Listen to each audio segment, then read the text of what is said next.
The combined agenda and regular meeting of the Monroe Township Council is called to order today on April 7th at 6:30 p.m. Would you all please rise as we honor our flag? I pledge allegiance to the flag of the United States of America and to the republic for which it stands, one nation, under God, indivisible, with liberty and justice for all. May be seated. Yeah, please. We'd like to request a moment of silence for Chris Terranova. He passed away on the 8th of March of this year. He was a paramedic who was beloved by all who worked with him, and they would be pleased to describe for you the wonderful things that he did during his working career with us. He worked with the EMS Station 2 for 6 months of each year. He was a special man, and his loss is felt by all those who knew him. A moment, please.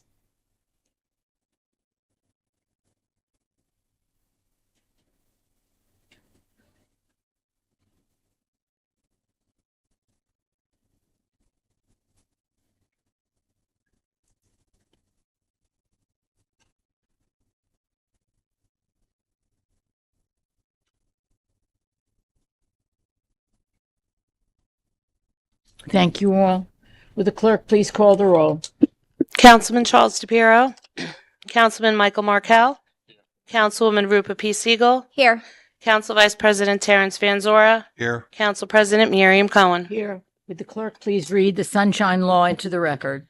In accordance with the Open Public Meetings Act, it is hereby announced and shall be entered into the minutes of this meeting that adequate notice has been provided by the following.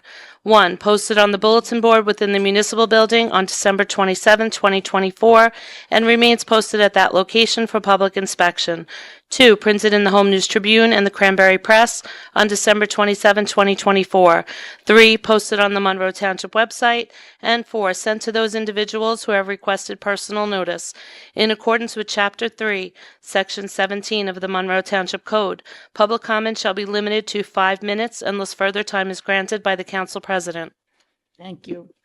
We have a number of proclamations this month.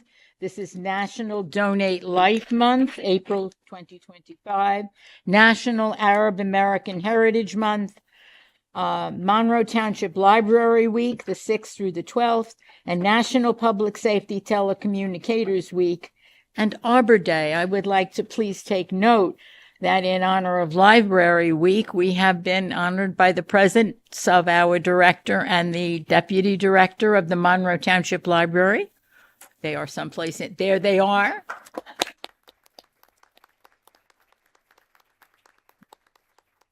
We all thank you, as you can see, for the wondrous library that we all enjoy. So thank you. We have a presentation, Mr. Mayor. Please.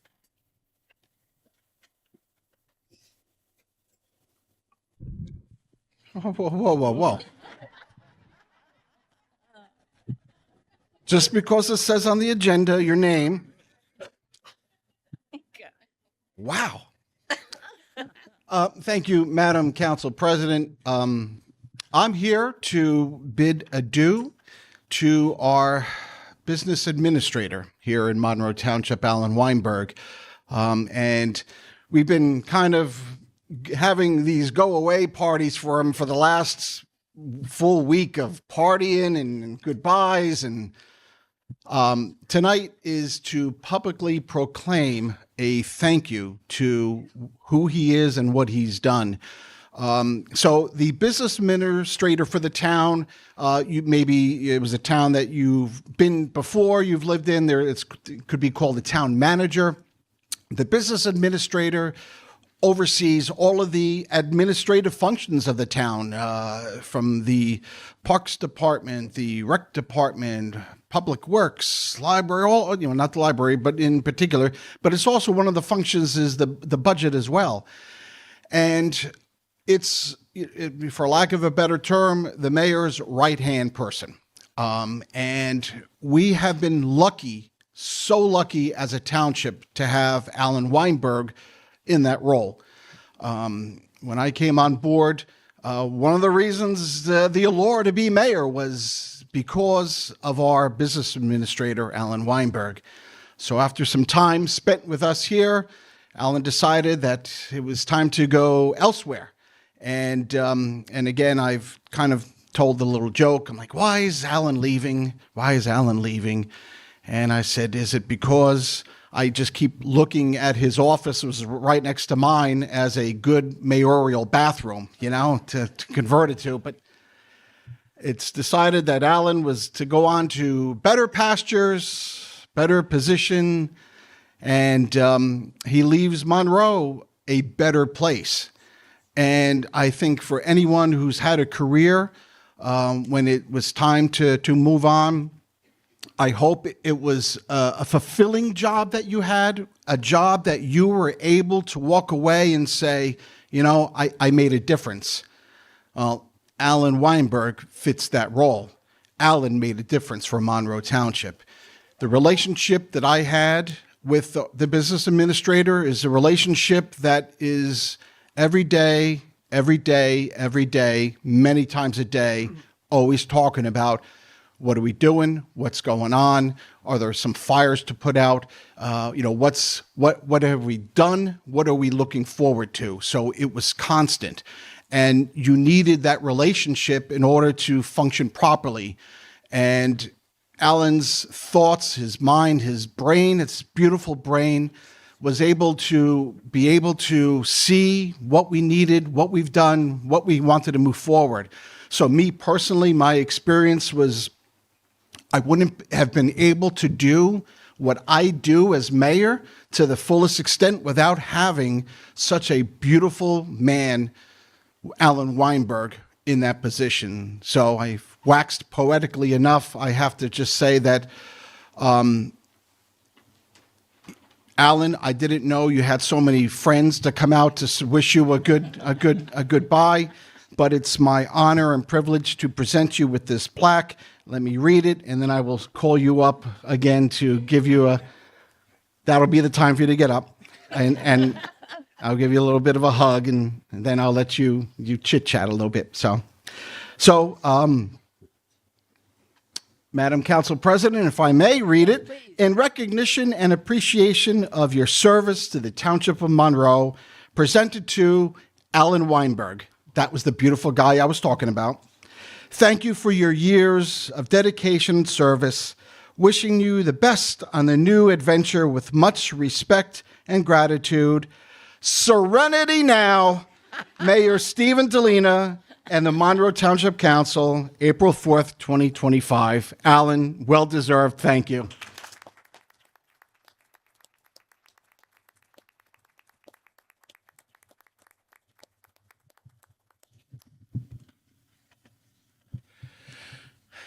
So kind of hard to follow that. And I feel like I should be taking out my bar mitzvah speech with all those really nice comments. But I will be somewhat brief, and I would be remiss if I didn't thank first the mayor and council for their confidence in me, always giving me terrific feedback, and really helping to charter the course forward over these 8+ years. I have thoroughly enjoyed every minute of it. In terms of helping to guide the town forward, along with, I must say, my colleagues who I do want to mention. This is an easy job if you have good colleagues and fellow employees who are professional, which we have, hardworking, dedicated, and focused on making the township better. I choose not to highlight any one particular employee or one department because I don't really want to leave anyone out. But as you know from your careers in life, either currently or in the past, you're only as good as the team that you have.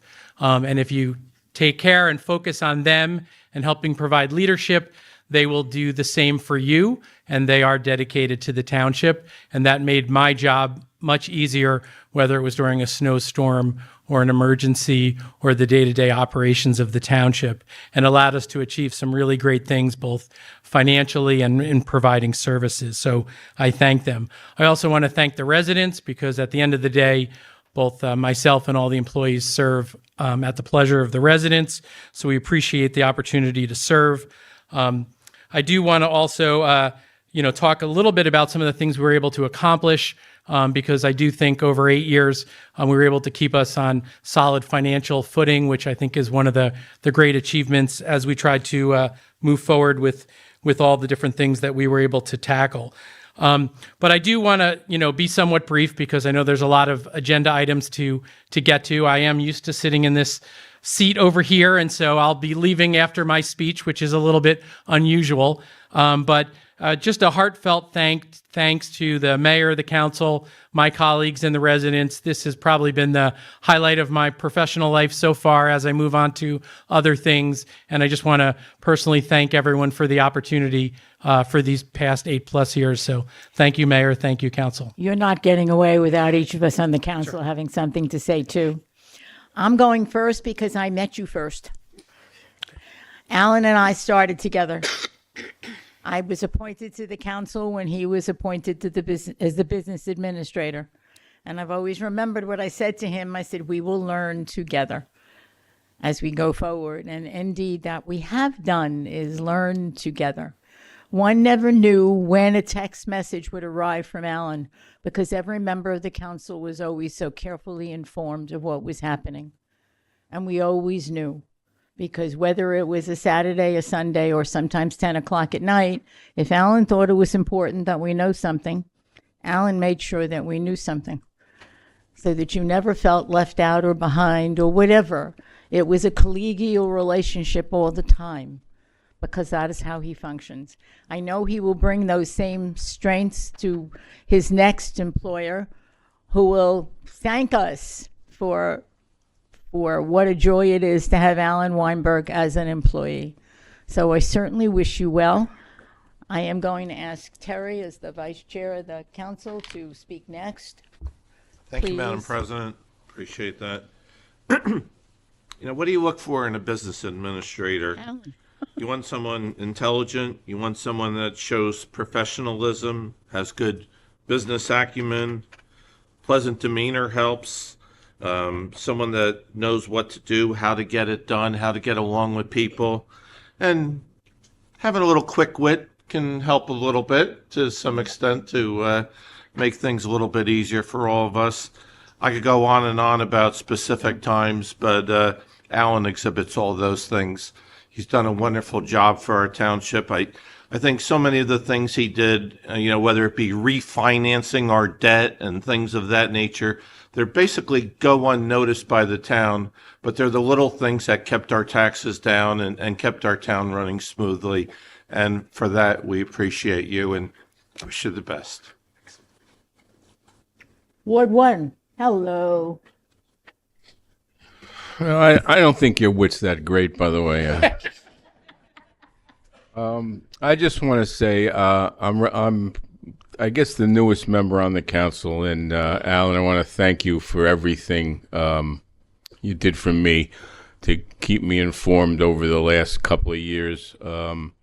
We've not only worked together, and we became friends and I really appreciate that. And truthfully, I'm sad to see you go. Very sad to see you go. You did a great job here. Everybody knows that.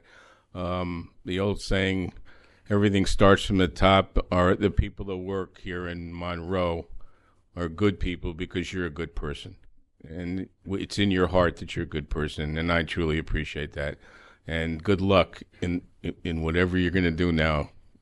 We're going to miss you. Believe me, I'm going to miss you. Take care. Councilwoman Ward 2. Good evening. Alan, this is kind of rough because I think I must have given you about 5 hugs last week every time I came into the office. I wish you congratulations, and I think there's an Alan spot in my heart because I have relied on you for your wisdom and your knowledge around municipal government. You've taught me so much over the last couple years, and your leadership and dedication to the township is just tremendous. There are big shoes that are going to need to be filled, but I I don't want to get too emotional, but I just want to thank you. And I know I'm going to have to go into work tomorrow. And, whenever there's a snowstorm, I don't know if I've shared this before, people at work ask me, did Alan call you yet and tell you about the storm? How bad is this storm? So you're a legend in yourself. So I thank you. And I thank you for all your friendship over the years. Councilman DePiero. Thank you. Alan, your experience, your knowledge that you brought to Monroe is second to none. You helped us in every way that, during COVID, during the hard times, as you said, with the snowstorms, and keeping everybody informed. And, as the mayor said, I'm surprised to see this many people here, but it's a good thing. It's a really good thing because there's this many people here when you entered Monroe and you became part of this family.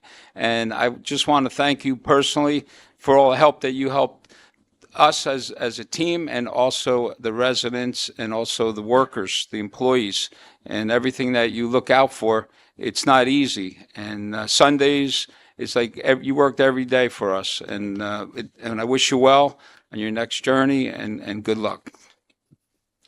So we are come to the conclusion, except that, Alan always coordinated picture taking. So Kyle, where are you? Kyle's coordinating a 5-minute recess for us to take pictures, please. 5 minutes only.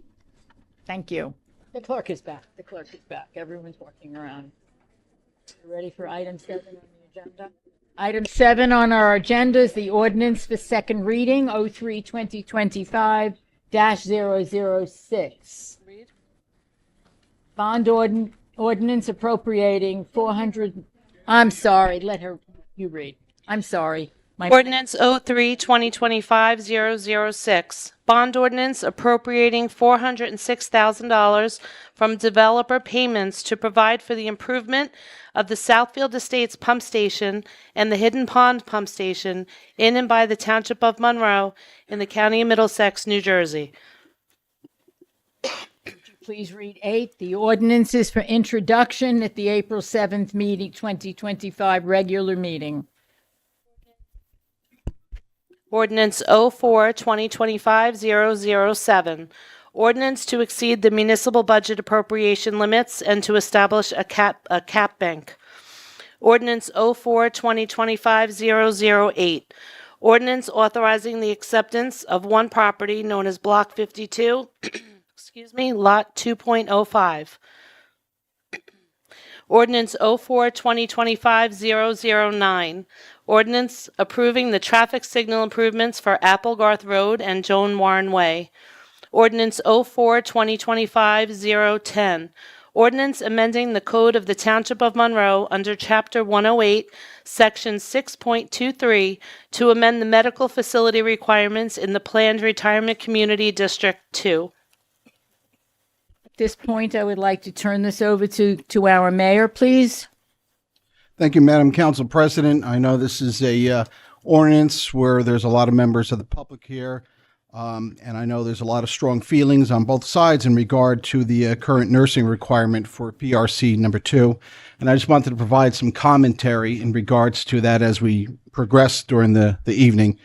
I just want to let everyone know here, and obviously I've talked to many of you, that it's been a struggle in deciding and thinking about and gathering the data over the many months now, in which started when the Stonebridge HOA presented us with the resolution. And we've been hearing certainly both sides of the story.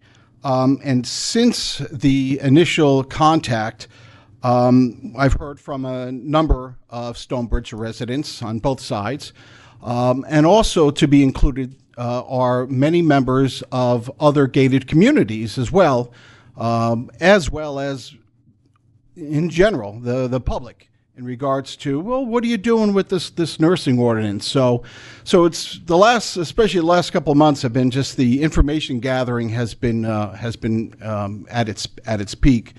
The ordinance proposed tonight would place Stonebridge in the same position as the 14 other gated communities in Monroe, allowing them, again, just speaking regarding the ordinance, allowing them the freedom to make their own choice in respect to nursing services in their community. Now, neither myself or any of the council members were here 20 years ago when this ordinance was created, so we're dealing with it tabula rasa. We're dealing with it what's presented now, the information and the facts and the opinions. Now that the Stonebridge HOA resolution has tasked this council on the agenda tonight to move forward in whatever capacity that is thought to be fair and equitable for the residents of the Township of Monroe. Now, let me be clear that this issue is not about whether nursing services are beneficial or effective. I know they are. I've seen it, I've heard it, I've gathered the experiences from others. If I lived in Stonebridge or any other gated community, I would vote yes for the HOA to have nursing services. That's how important I believe it is. But sharing my own governmental thoughts, I feel that each community should have its own freedom of choice, as the 14 of the 15 private other senior communities already have, to make healthcare decisions for themselves. Monroe Township takes its responsibility to provide emergency medical services very, very seriously. And I think you all know, if I make this statement, that our emergency services are second to none, you will not disagree with me. But the residents should have the freedom of choice to determine what their day-to-day healthcare services they want from themselves, as many of the other communities in this township already experience.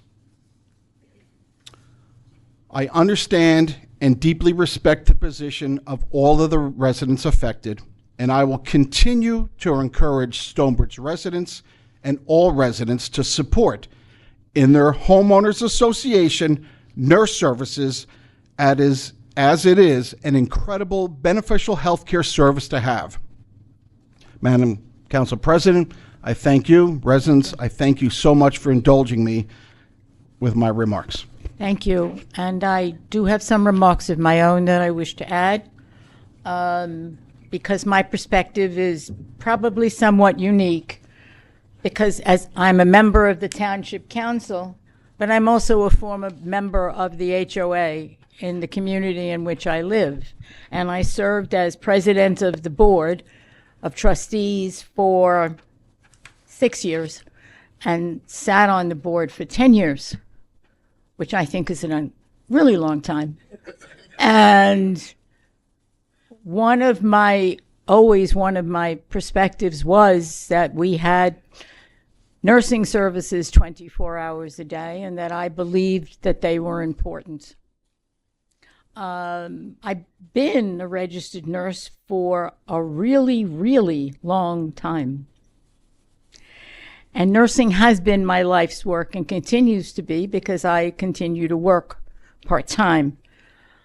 So while the mayor has said it first, the matter on the agenda is not about the quality or quantity of nursing services, because we all know, and I certainly know, how valuable they are. It is about who gets to decide how they are provided. And in all of our other communities in town, it is the board that does. And one would hope that the board will continue to provide that very high level of nursing services that you currently provide. I know that the nurse is a wonderful benefit to all the residents, and I will always advocate for those services as a resident of my community. But as a municipal government elected official, we should not be representing or restricting a private community from making this kind of decision for themselves, as we have, as the mayor commented, for the other 14 communities. That is the fair thing to do. We all respect how all of you feel. I received a phone call from one of your residents who couldn't be at the meeting, and I was sure it was a toss-up of whether or not I was going to get changed and get here on time. I have heard from many of you. we have not made, or I have not come to my feelings and support for this change very lightly. It is not an easy decision to come to, but believe it is the appropriate one to come to. I think that our council members would like to comment as well. I will begin with the Ward 2 Councilwoman, since Stonebridge is in her ward. Thank you, Council President. So I know I've spoken with many residents of Stonebridge over the last several months. I've listened closely to the thoughts of the residents who are on both sides of the issue, and I appreciate all that has been shared with me. However, this issue is about fairness and freedom. We need to be fair to all the residents of Stonebridge and allow them to choose how they want their individual community to be governed without needing approval or interference from the municipal government. This issue is about being fair to all residents of Stonebridge and allowing them the freedom to choose their own destiny and direction of their HOA. I value the profession of nursing at all levels. Nurses are extraordinary. But we aren't involved in the governments of the other 14 senior communities, HOAs, such as Greenbrier, Concordia, The Ponds, etc. While I am empathetic to the concerns of some, I'm supporting tonight's ordinance 010.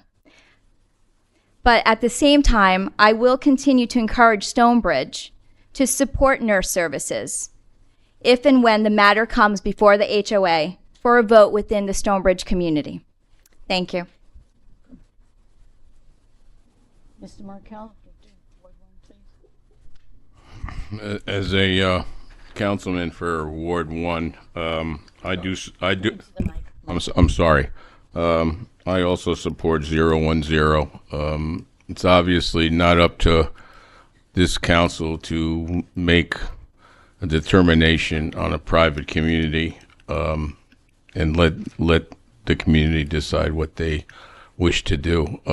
I do hope that they continue with the best possible nursing care. Obviously, our EMS, our emergency services here are much better now than they ever were, especially 20 years ago.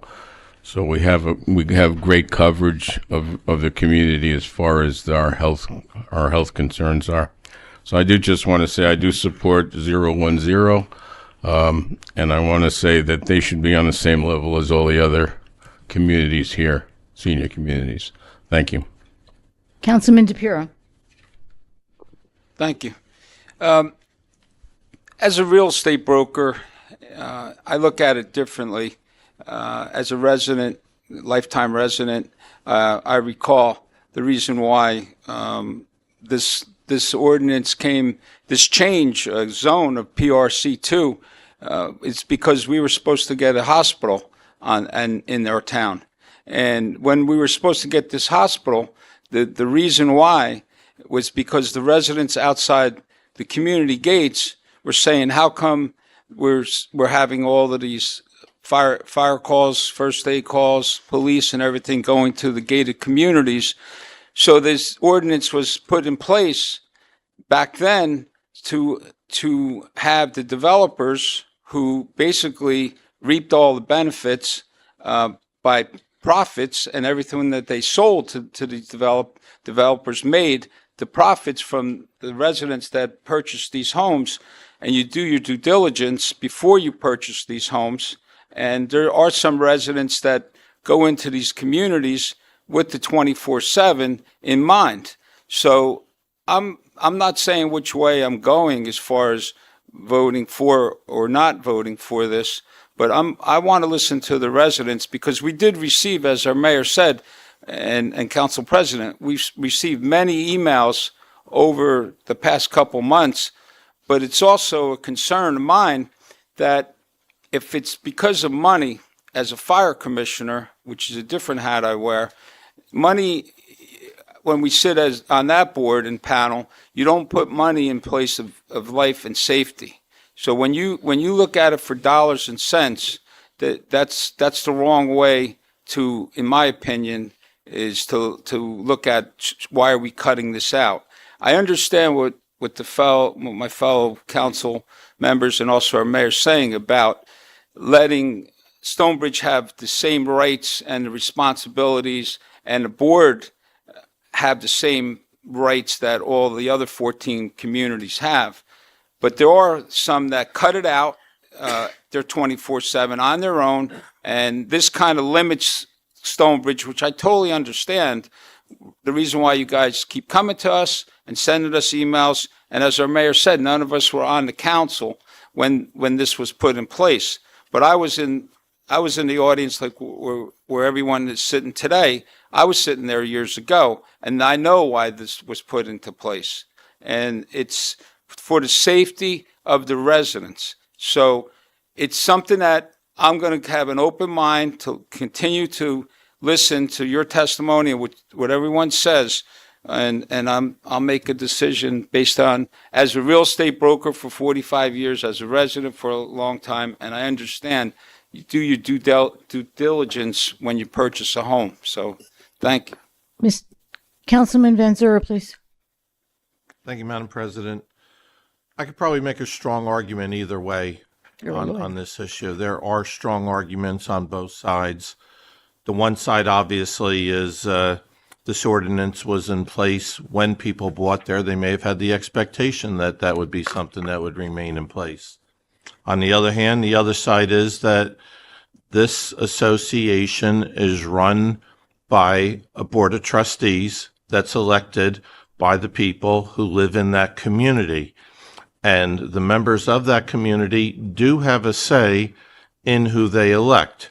So if the council was to support this ordinance and remove it, it does not mean that the council is saying that the nurse has to leave 24/7. It means that the decision will be up to the Board of Trustees, who are duly elected by the people who live in that development. The people that live in that development have every right to go to the Board of Trustees and to make their position known. And you would hope that if they make their position known and if they believe that having that nurse in place, then the Board of Trustees would go along with it. So there's arguments on both sides. I'll also listen to the people. I do understand, but I think this is something that really there's arguments on both sides. I will also listen and make my decision. Thank you. I would just, for the benefit of those who may not regularly attend council meetings, this is all ordinances are read twice. So this is introduced tonight. It has one more reading here. And because of the nature of this ordinance, it will also have to be acted upon at the planning board. So that's the process. Cumbersome, yes, I see the look on your face. No doubt, cumbersome. But that is the process that will be followed.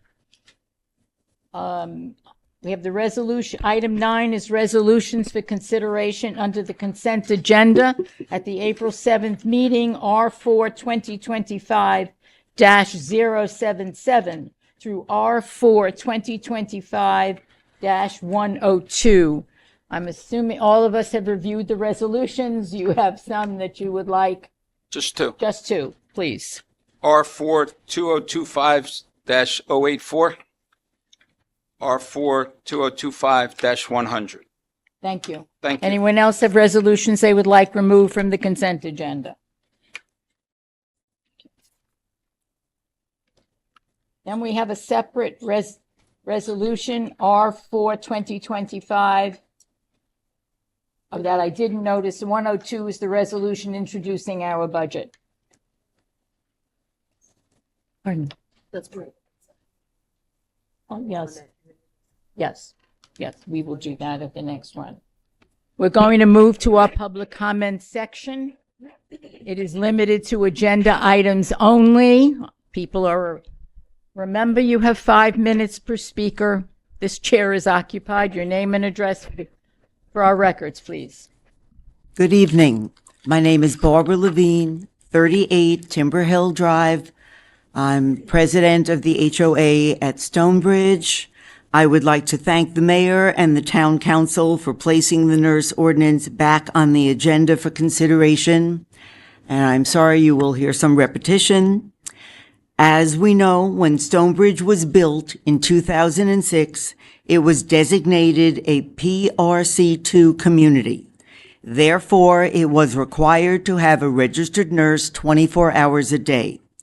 At that time, there were no fire, medical, or emergency services near Stonebridge. That situation has changed significantly in 19 years. Currently, there are 14 other 55-plus communities in Monroe. None of them are required by ordinance to provide full-time nursing services.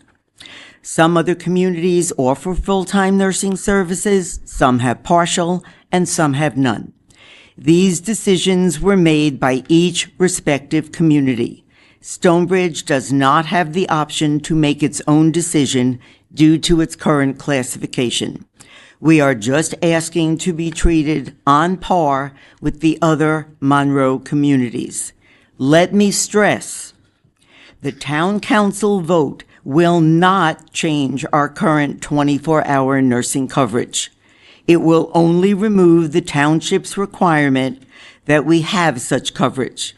If the ordinance is passed, Stonebridge will be treated like the other 14 communities, and then we would simply have the opportunity to discuss and determine the type of coverage that best fits our community. Any possible future change to our nursing coverage must be approved by a 2/3 vote of the entire community. We know this is an emotional issue for residents on either side of the issue. Our goal is only to get parity with the other communities. Thank you. Thank you. Sir, please, your name and address for our records. Gary Busman, 7 Monarch Road, Stonebridge. So are we only talking about Stonebridge this moment, or are we talking about the whole, We're talking about this ordinance that was on. but all of them or Agenda- one of them? All the other agenda items All the as other well. ones. First, let me talk about Stonebridge. Remember, right. you have 5 minutes. I have 5 minutes, very quickly. Mr. Van Doren explained concisely what the determination will be if and so that this ordinance is corrected and passed by the council. It will go back, and Barbara Levine said the same thing, to 2/3 vote within the community to decide what, if anything, they want to add, delete, or modify within the current proposal. So having said that, I am in support of this happening as long as it goes back to the residents to determine the outcome that they desire. My next item is, can someone please explain to me, just a minute, the 007 talks about appropriations to establish a cap budget. How much does this include as an increase to the current budget to meet the cap requirements? Mr. McGowan, please. Council President, so Mr. Busman, this ordinance permits all municipalities to exceed the appropriations cap of 2.5% by an additional percentage point up to 3.5%. And that's what we are doing in our budget. So we have to pass this ordinance before the budget will allow us to accomplish that. Just to reclassify that, it would increase, you're proposing an increase of 3%. You're going to use that additional total of 3% or not? Our appropriations increase is 3.5%, I believe. Yes. Okay. Thank you for that. Now I'd like to go to 093. I want to compliment the township attorney, the zoning board attorney, of which I am a member of, for the completion of the SLC development. If I said that incorrectly, I said it incorrectly. But we'll call it the Eagle's Nest, that it's come to a conclusion in favor of the township, which is a win, win, win, win, win, win, win, win, win. I never understood when this first came up, and I asked at that meeting, I asked the attorneys for the developer how they missed this, and they came up with an unreasonable response, such as the farmer never told me. So I told him that they were stupid for doing this because they would have repercussions. So once again, thank the board, thank the attorneys, thank everybody, the business administrator, the mayor, for everybody that was resolved. And I'm also proud of the fact that they resolved the issue against former Mayor Gerald Tamburo, who spoke up against this, and they challenged him and sued him in court, which they lost. Thank you. You're welcome. Sir, yes. I think two of you are coming up, so why don't you just have a seat up here? You don't have to walk back. There's an empty chair over there. Thank you very much. Prakash Purab, 33 Dana Drive. I want some, comment. I'll comment on R42025-094. I'm glad that we are acquiring 33.6 acres of land on 330 Schoolhouse Road for $2 million.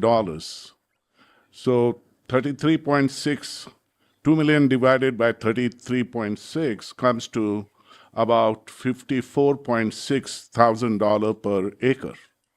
Okay, so as per the definition of open space, playgrounds, recreation area, parks, conservative areas, wildlife protection all fall under open space. My request is, we are paying $54,500 per acre. Have some land acquired, or if you have some land acquired from Senior Center to south of Monroe Township, please, we require playgrounds, so open space can be converted into playgrounds. So acquire some land for the playgrounds in that area. And if the open space is there in those areas, give a priority, because people are requesting south of Senior Center they need playgrounds, and far away they have parks and playground, because Thompson Park is far away. That Thompson Park is not, but recreation is on the other side of the town. Wish we had recreation center in the center of the town. I would have converted into, township center. So that is the request. Any comments? I'm ready to hear that. And another one is, I think the budget will be presented next month to the public. I appreciate that, but I'm not expert in reading all that 41 pages. The bottom line is, what is going to be a proposed municipal budget in millions? I know the school budget we don't have control, but I think it is $153 million. And I think we are paying 85 or 70% of that. And so municipal budget, entire, budget comes under municipal budget, district budget, school budget, fire district budget, so many classifications. So can anyone summarize what is the $1 million number we are proposing? Mr. McGowan. Council President, so, and the mayor's going to provide a budget message during his report as well. But the budget, I believe there are copies that are here. There are copies on our website. Tonight is just for introduction, and we'll have a budget hearing. But just to answer your question, Council President, Yes, so the total budget for Monroe for this year, as you'll see from the handouts, is $76.4 million. That's our budget for this year. And we make up 18% of everyone's property tax in terms of the municipal part of the budget. I'll appreciate if the mayor is presenting, I'll listen to it. Thank you very much. Sir, your name and address for our records, Hi, please. my name is Bob Levine, 85 Timber Hill Drive, Monroe here. I'm part of Stonebridge. And I just wanted to clarify a couple of things with Council Vice President. You can't talk right to the mic. I just wanted to clarify, because I heard words that came out when you were saying you weren't sure. First of all, I'm in favor of keeping the nurses forever, but I'm a math major and everything is black and white to me. And it's very simple, you have to make it equal to everyone from an ordinance standpoint. But what you said is that the board can make the choice. And I just wanted to clarify, the board has no choice in deciding for us whether we keep nurses or not. We vote on it. Okay, I know you said that. Okay, but I was just clarifying that because that's not how you phrased it earlier, and I wanted to make sure. Thank you. Okay, just to point that out. And as far as Councilman, I moved in 2010, and there was a lot of restrictions as well that Lenore put on us and told us about it. So I had no problem about the nurse, but I did not know, nor were we told at the time, nor was anyone told that the other district was not under the same ordinance as us. So that's why I'm saying, even though I'm going to vote always to keep nurses at some level, the fairness of a black and white situation, what's good for one is good for another in our township. Thank That's you. all. Thank you for your comments. Ma'am? Okie dokie, who's going first? Yes. That's good. Your name and address for our records, please. My name is Ava Barron. I live at 113 Cobblestone Boulevard in Stonebridge. I have been a resident of Stonebridge for 9 years, and I'm also a former Stonebridge HOA board member. I thank you for providing me with the opportunity to speak to you tonight regarding this ordinance that requires the Stonebridge HOA to provide nurse services on a 24-hour basis. Can you hear me okay? It's a little difficult. If you talk a little louder, Okay. we have trouble hearing, and that's not good. I applaud the current Stonebridge Board of Directors for their willingness to listen to the views of all Stonebridge residents on this matter, and for attempting to create a solution that would satisfy all, or at least most, of Stonebridge residents. The existing ordinance requires that Stonebridge maintain a registered nurse on staff 24/7. The annual cost of providing these services is approximately $440,000. This constitutes a very large portion of the Stonebridge HOA budget and is one of our single largest expenditures. Yet currently, Stonebridge residents have no voice in what nursing services properly serve our needs. By contrast, residents in all 14 similar communities in Monroe are free to decide what nursing services will be offered, and they can tailor them in ways that they consider best suits their needs. In this regard, the existence ordinance is unfair to Stonebridge residents.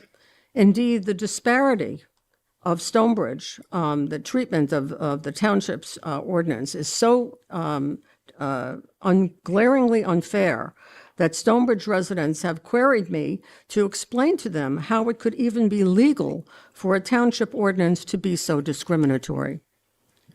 I am aware that some Stonebridge residents who support retaining the existing ordinance provide personal stories about how the nurse may have helped save them or a loved one. But as emotionally compelling as these stories are, they tend to divert our attention away from other valid questions that should be addressed. The issue is not whether Stonebridge should have nursing services and whether or not they are actually beneficial. Those are questions that actually need to be addressed and should be addressed by the Stonebridge community.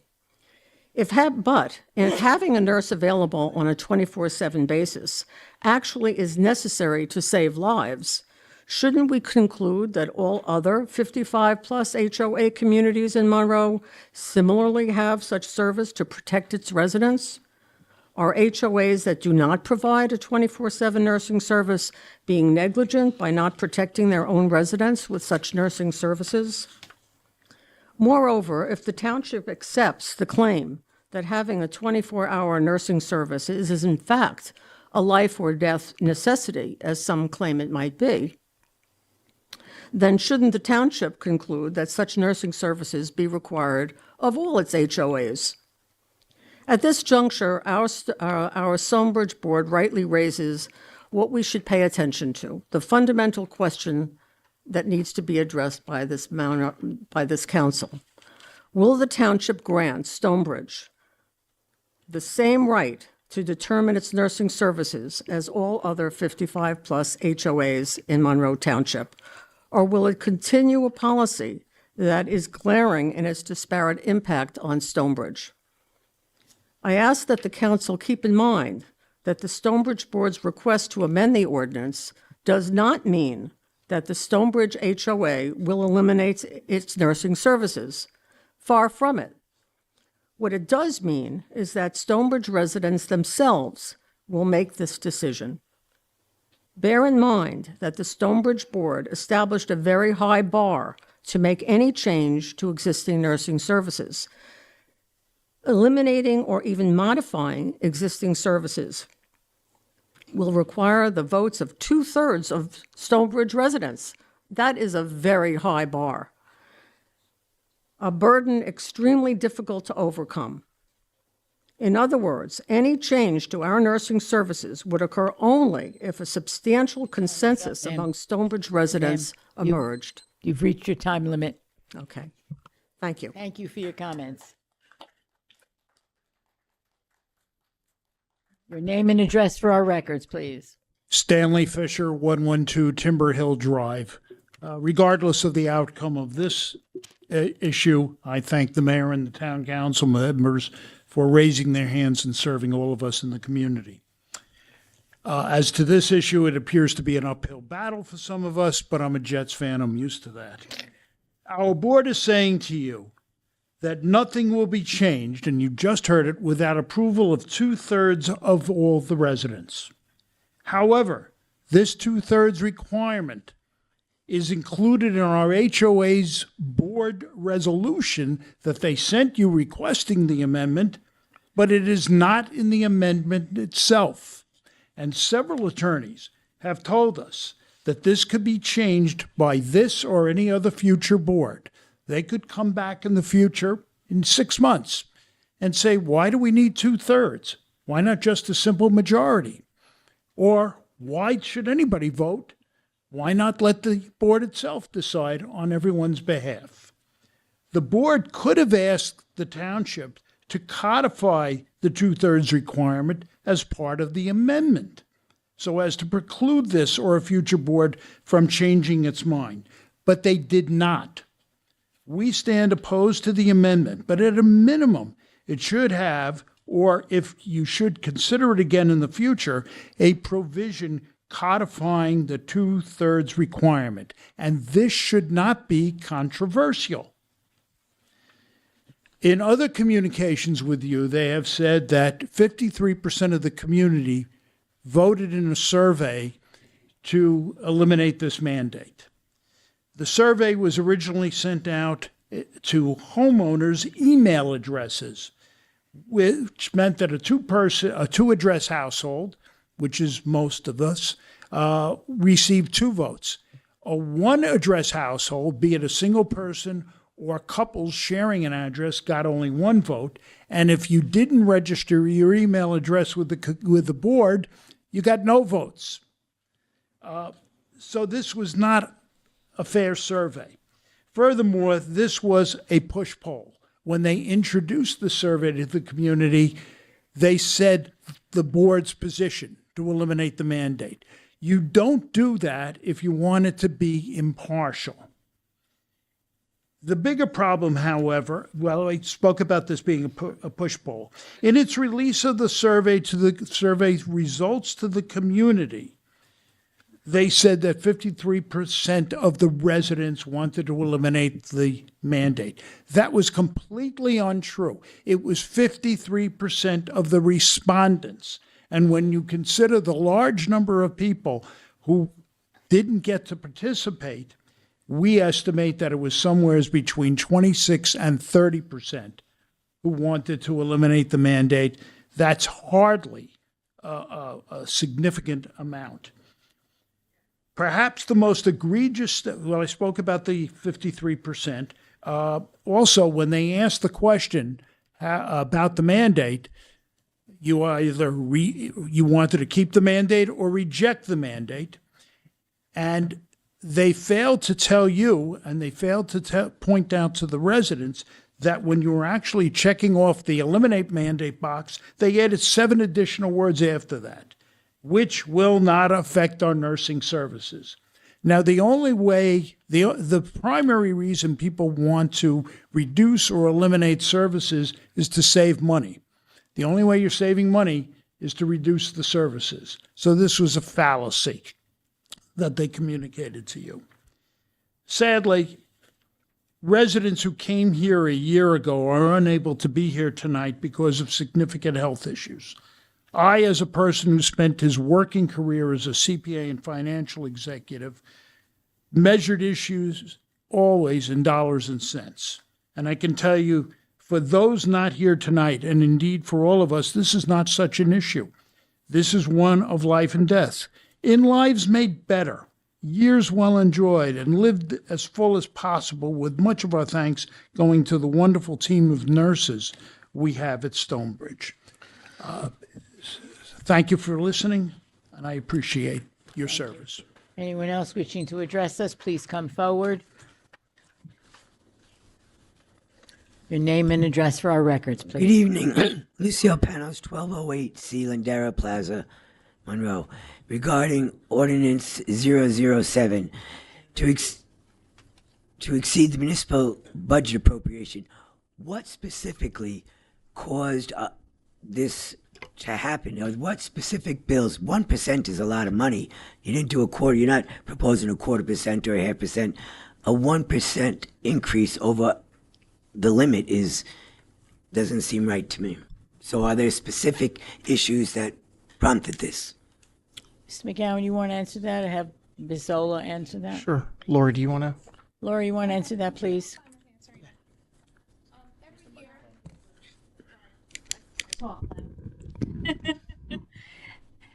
Every year we do this ordinance in order to be able to store some of the money that we're not spending. So it's a bank that we put aside every year. So if you look at sheet 3B on the budget form, you'll see it all spelled out for you, and it shows that each year we were able to bank about $500,000 and not use it. This isn't adding money to what we're spending. This is giving us the ability that if something changed, if there was some kind of emergency, and say next year we needed to increase our budget for whatever reason, that we had this bank put away. We haven't used it, and you can see it all spelled out on sheet 3B. It still doesn't make sense to me. I think we should stay within our limits. We are not exceeding our limits. I'm sorry, I didn't mean to interrupt you. Then why even propose this? Okay, I disagree. I just think it's... You certainly have the right to disagree. Yeah. And Mr. McGowan. Just to add, Council President, this is something that we do every year, and that many, if not most, municipalities provide themselves that flexibility. Okay, I still disagree. It doesn't seem right. You're right. Of course. Yes. Sir, your name and address for our records. Irvin Rothbard, 91 Diamond Spring Drive, happens to be in Stonebridge.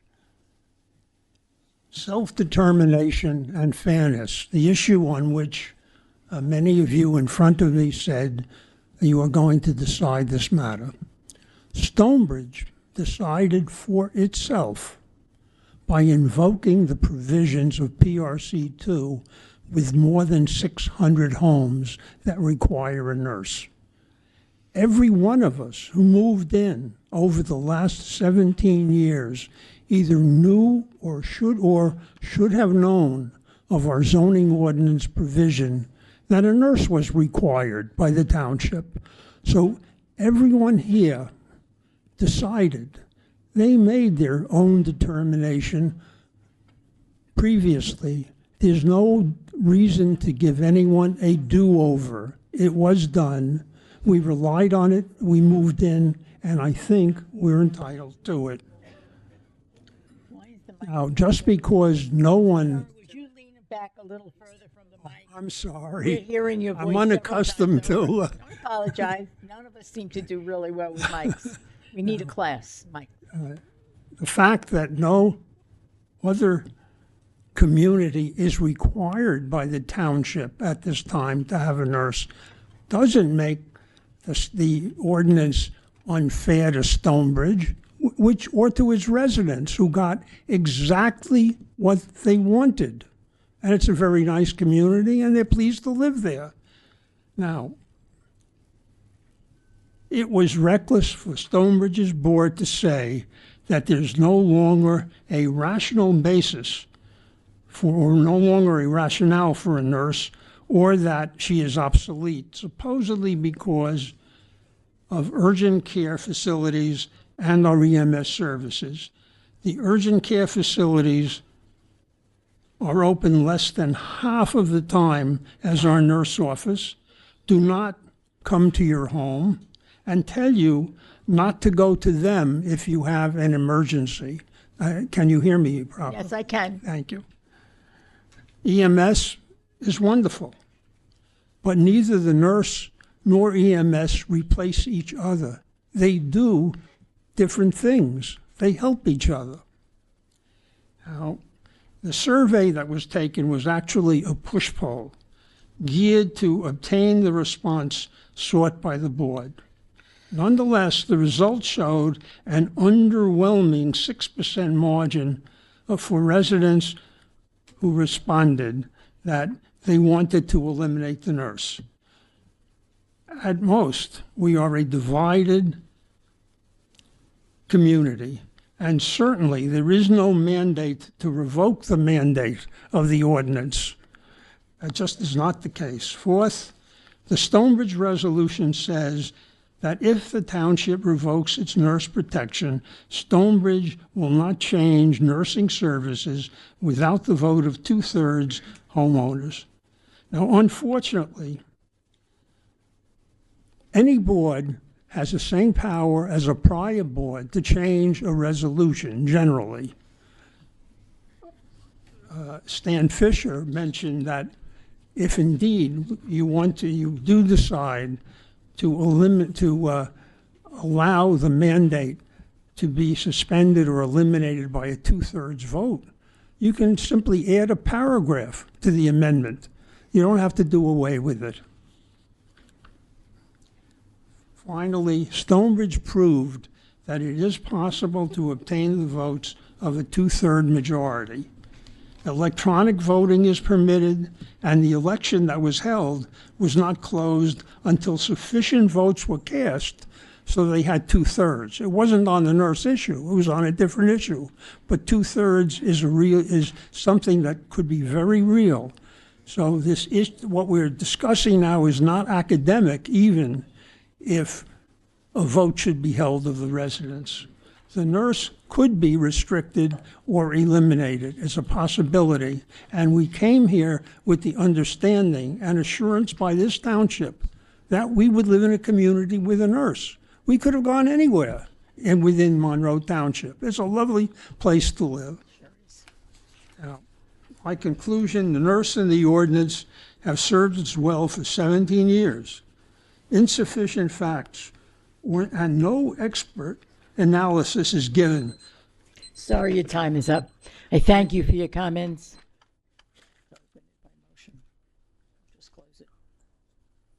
Your name and address for our records, please. Sorry. Good evening. Can you hear me? I can hear you. My name is Chrissy Skirby. I live at 21 Preakness Drive. I wanted to just address this ordinance proposal change. I moved my mother to Monroe after my father died when Stonebridge was first, when the idea of Stonebridge was first brought forward. And we waited online to be one of the first to put down a deposit on her home, where she's been living ever since. And we looked at many adult communities throughout Monroe, and having a 24-hour nurse was very important for her. She was only in her 60s at that time. Now she's 80. She has COPD. She's on oxygen. And that nurse has come to my mother's home in the middle of the night and has been very beneficial for her. And I know a lot of her friends as well. The nurse in the middle of the night has been very beneficial too. I think we need to not look at this as about fairness. We need to look at why this ordinance was put in place by Mayor Pucci and that council back in 2002. This side of Monroe, where I live in Ward 2, was not developed at all. There was no Oak Tree School, there was no Monroe Chase, there was no Monroe Manor across 33. Nothing existed. Southfield did not exist. Colts Run did not exist. Federal did not even go through to Prineville from Applegarth. It was all farmlands. And if you look at what we see now when we drive down Applegarth Road with all of these new communities, I have no idea how many. It has to be thousands upon thousands of new residents that have come in. That was planned. That was in a master plan. The township council and the mayor knew that building was going to take place.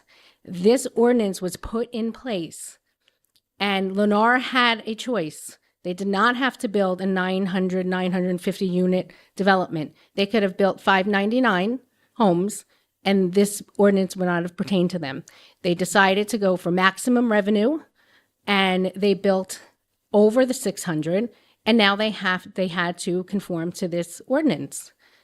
That was a decision of the builder. And like other residents have said, every single person that bought was told that there would be a 24-hour nurse, and it was mandated by the township. To take that away from these residents now, that is not fair.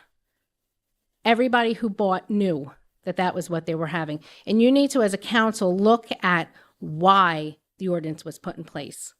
What does this mean to outside of the gates of Stonebridge? I've emailed a couple of questions.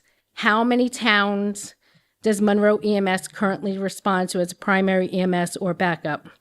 If you overturn the ordinance and Stonebridge decides to not have a 24-hour-a-day nurse, have you done any research into the influx of calls to 911 in Ward 2?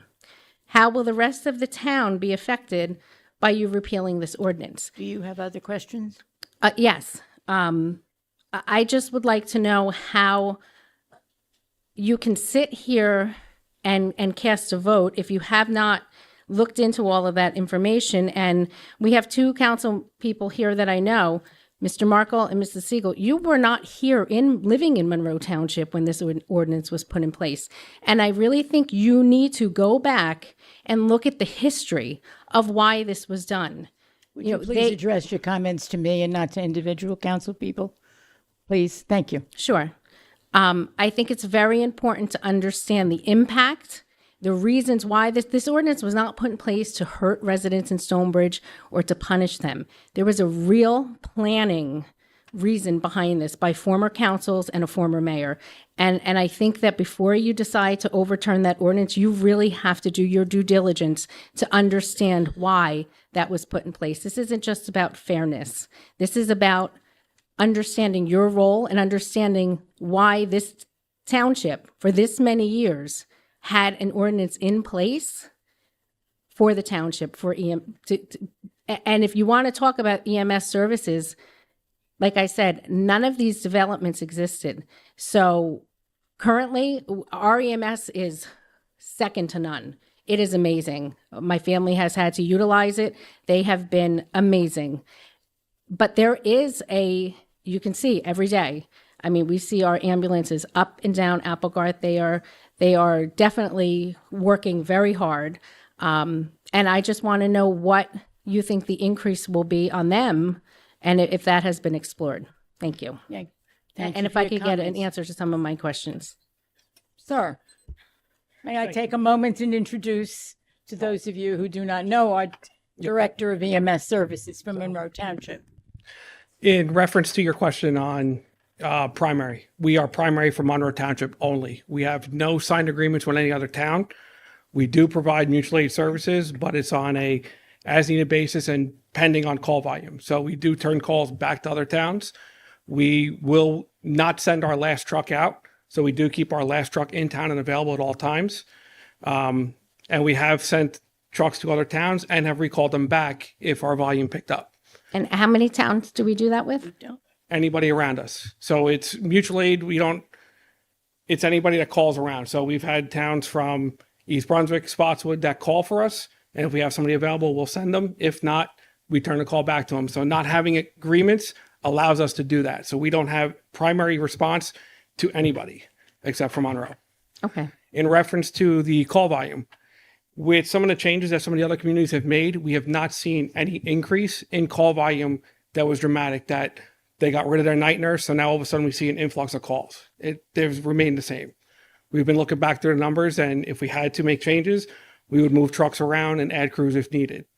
So just to answer your question and about the call volume and how things will be. And which communities were those that took their 24-hour nurse away? Rossmore took their nurse down from midnights and 3 to 11s, and I believe they put one 9 to 5 now. And then Whittingham just recently got rid of their midnight nurse. And the rest have a 24-hour nurse? No, only Clearbrook and Concordia, I believe, are the two that have 24. Okay, so Clearbrook, Concordia, and Stonebridge have 24-hour nurses. Yes, ma'am. Okay. I really hope that you will consider not changing the ordinance. Thank you. Thank you for your comments. Sir, your name and address for our records. Yes, my name is Mark Schiffman. I live at 184 Diamond Spring Drive in Stonebridge. And I totally agree with what that lady just said. And let me say this about our EMT services here in Monroe Township, because I know something about it. My son was an EMT early in his career. His wife also was an EMT. So I do know something about it from a personal standpoint. They do provide excellent services. But we definitely need nursing services at night to supplement, and even during the daytime, to supplement our own EMTs, because as good as they are, they don't arrive at our homes like that. They don't. And many times it's more than just that, it's that. And for whatever reason, because maybe they're off serving other people. And I have personally seen that happen. And I know also I know people in our community whose spouses or partners were saved by our nurses at various times of the day, not just during the day, but at night, by our nurses. And I saw it, one incident happened just about a year ago, when our nurse arrived where somebody was hurt, and she served that person very, very well. And by the way, she herself called 911 when I went running to get her. And she called 911. She arrived to help that woman that was injured, and she did a great job. The first arrival came a few minutes after the incident was reported by 911, but it wasn't an EMT. It was the fire department. Minutes went by, and finally the EMT got there, and the EMT wagon, whatever, the truck, whatever you want, the vehicle, and they did a great job too. But thank goodness the nurse was there.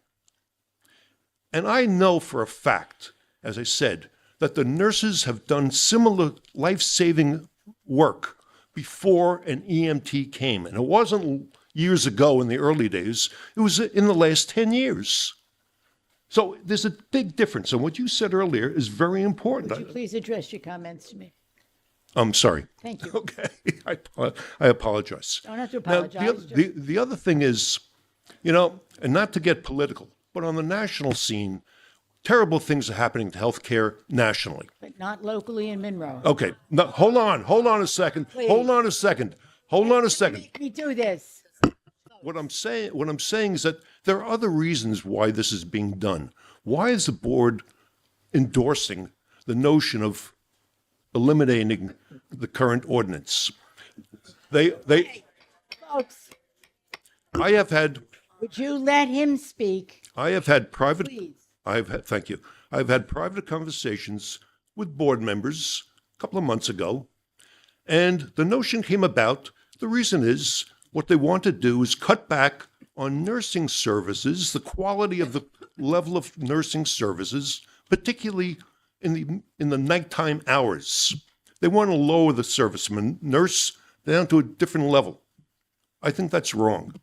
And maybe things have changed in the last couple of months, but that's the reason. To save money, similar to what the excuse is on the national level. Not discussing national. I know, level. but I'm just saying it's a similarity.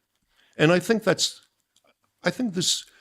council ought to think of, regardless of your party, just think of what's best for the people, just like all the council people were saying that earlier. What's best for the people?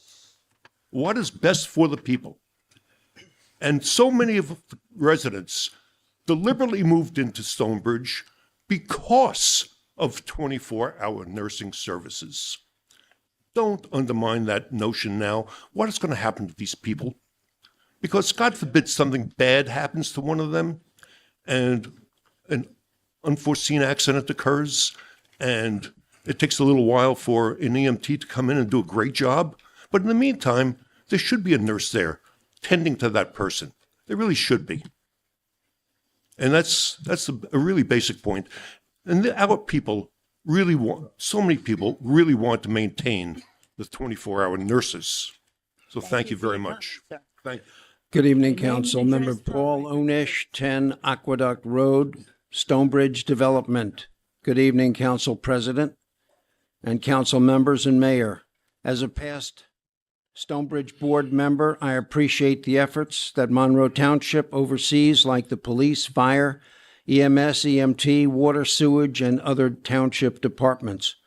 But please stay out of our private HOA. Let us decide what we want and when we want to have it. Thank you. Folks. Sir, your name and address for our records, please. Yes, Michael Frisch, 119 Timber Hill Drive, Stonebridge. This is a situation where a few people have gotten together and are not looking what's best for the community. What's best for the community is for the community to make decisions for themselves. As far as we have the best EMTs, we have the best fire departments, and we have the best police. As you know, Councilman DePiro, you're a commissioner in one, I'm a commissioner in two, and the fact is that they've changed responses. Fire department is now responding to certain calls, unresponsive, unconscious. They're also responding with EMTs. The EMTs, I'm always in the firehouse, and I will tell you that I talk to the EMTs, and I say, did the nurse show up? Was the nurse ever there? No. We took care of it ourselves. I'm not saying there's not any, I am for a nurse. Personally, I am for a nurse. But I want to tell you, I believe very strongly that the community should make its own decision and take this out of the town's hands. It's more importantly that we have parity with everybody else. That's the most important thing. Thank you. Thank you for your comments, sir. Your name and address for our records, please. Good evening. Howard Enton, 129 Timber Hill Drive, Stonebridge resident. I'd like to keep my comments away from the emotion of the whole situation. That speaks to the, most of the situation here. Two things, and only two things. A suggestion was made earlier by one of the speakers that I'm not sure, I'm sorry, the process here, one of the first times I've been here, the ordinance might include some provision about Stonebridge's use of the nurse.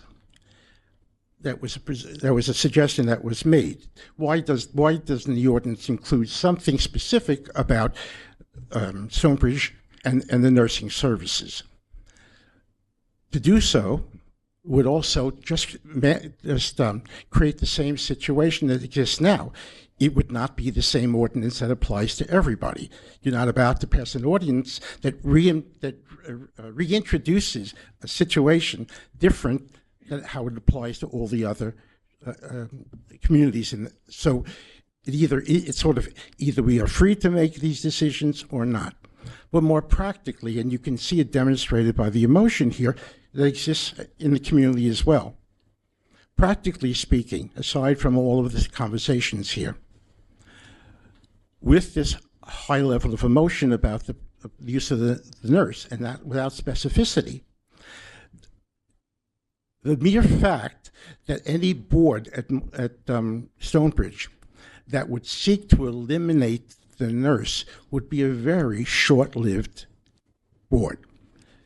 Clearly, the community wants to have a nurse. As was mentioned, how that works, whether it's exactly the same as is now or otherwise, the fact remains that emotion runs so strong, as I said, no board would exist for very long if they were to do something that was contrary to the wishes of the community. And the community cares about the nursing services. So I just think some of the emotion that goes on here and the stories that are told are all real. people who experience those kinds of things, but it's a very simple thing. The ordinance has to apply equally. The requirement has to either exist or not exist equally among all the communities.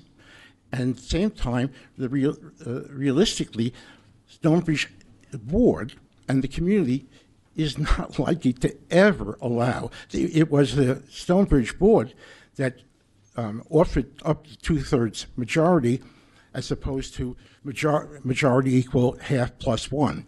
So the mere fact that they created such a high standard was to ensure the fact that it would be very difficult, if ever, to secure a change in the current process. Thank you for your comments. Ma'am, your name and address for our records, please. My name is Debbie Pavlichko. I live at 182 Diamond Spring Drive in Stonebridge. I wanted to say I've been listening to what a lot of people are saying, and I agree with, well, let me put it this way. Into the mic, please. Okay. The board has said that they are not for changing the current nursing services. They also say they do not support the removal of nursing services. However, they are speaking for the board as they are today. There will be boards in the future who may not agree with that. Changing this requirement opens the door for that change.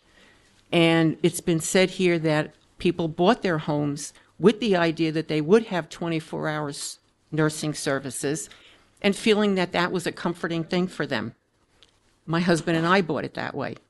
And yes, there are a lot of stories in the community about people who have had issues. And I will say this, a number of years ago, my husband had heart surgery in New York City. He came home, he was recuperating, and then one morning he just did not feel well. And like we all do, we say, oh, it's not that bad. I'll give it some time. Maybe I'll feel better because it's a Saturday morning and the doctor's not in the office. Well, he went to the nurse's office, and she determined immediately that he not only needed to go to the emergency room, he needed to be transported by ambulance. I couldn't drive him. She said, no, he's going by ambulance. He went to the emergency room, and he had to be sent by medical transport back to the hospital in New York City where he had the surgery. He recovered, but I believe, my husband believed, that she saved his life that day. Her quick determination in assessing his situation saved his life. Now, yes, I'm all for saving money. I economize for myself. But when you start to put a dollar amount on people's lives, and yes, it may not happen every day, every week, every month, the statistics may be low, but statistics are numbers. We're talking about people. The EMTs serve Monroe Township and Stonebridge. The nurse serves Stonebridge, our residents, who she gets to know. She knows some of their medical history, which allows her to make a quicker determination. So again, I say that I understand the idea of fairness. However, we boast about the amenities of Stonebridge, what a big clubhouse we have, and we have a big pool, and we have this and we have that. But we can also boast about that 24-hour nursing care. The young woman who was up here and spoke about her mother. Her mother is alone. So we don't all have our spouses with us. Some of us are alone. And when something happens, we want to be able to get help to our house quickly because we don't have someone to assist us. So please consider this when you do, that this is a safeguard. And you cannot put a dollar amount. I didn't put a dollar amount on my husband's life. I can't put it on my neighbor's life. I hope my neighbor never needs to have emergency services. But if he does, I want to think that when she gets there, she's going to determine things quickly, and she's going to help him get the care that he needs at that point.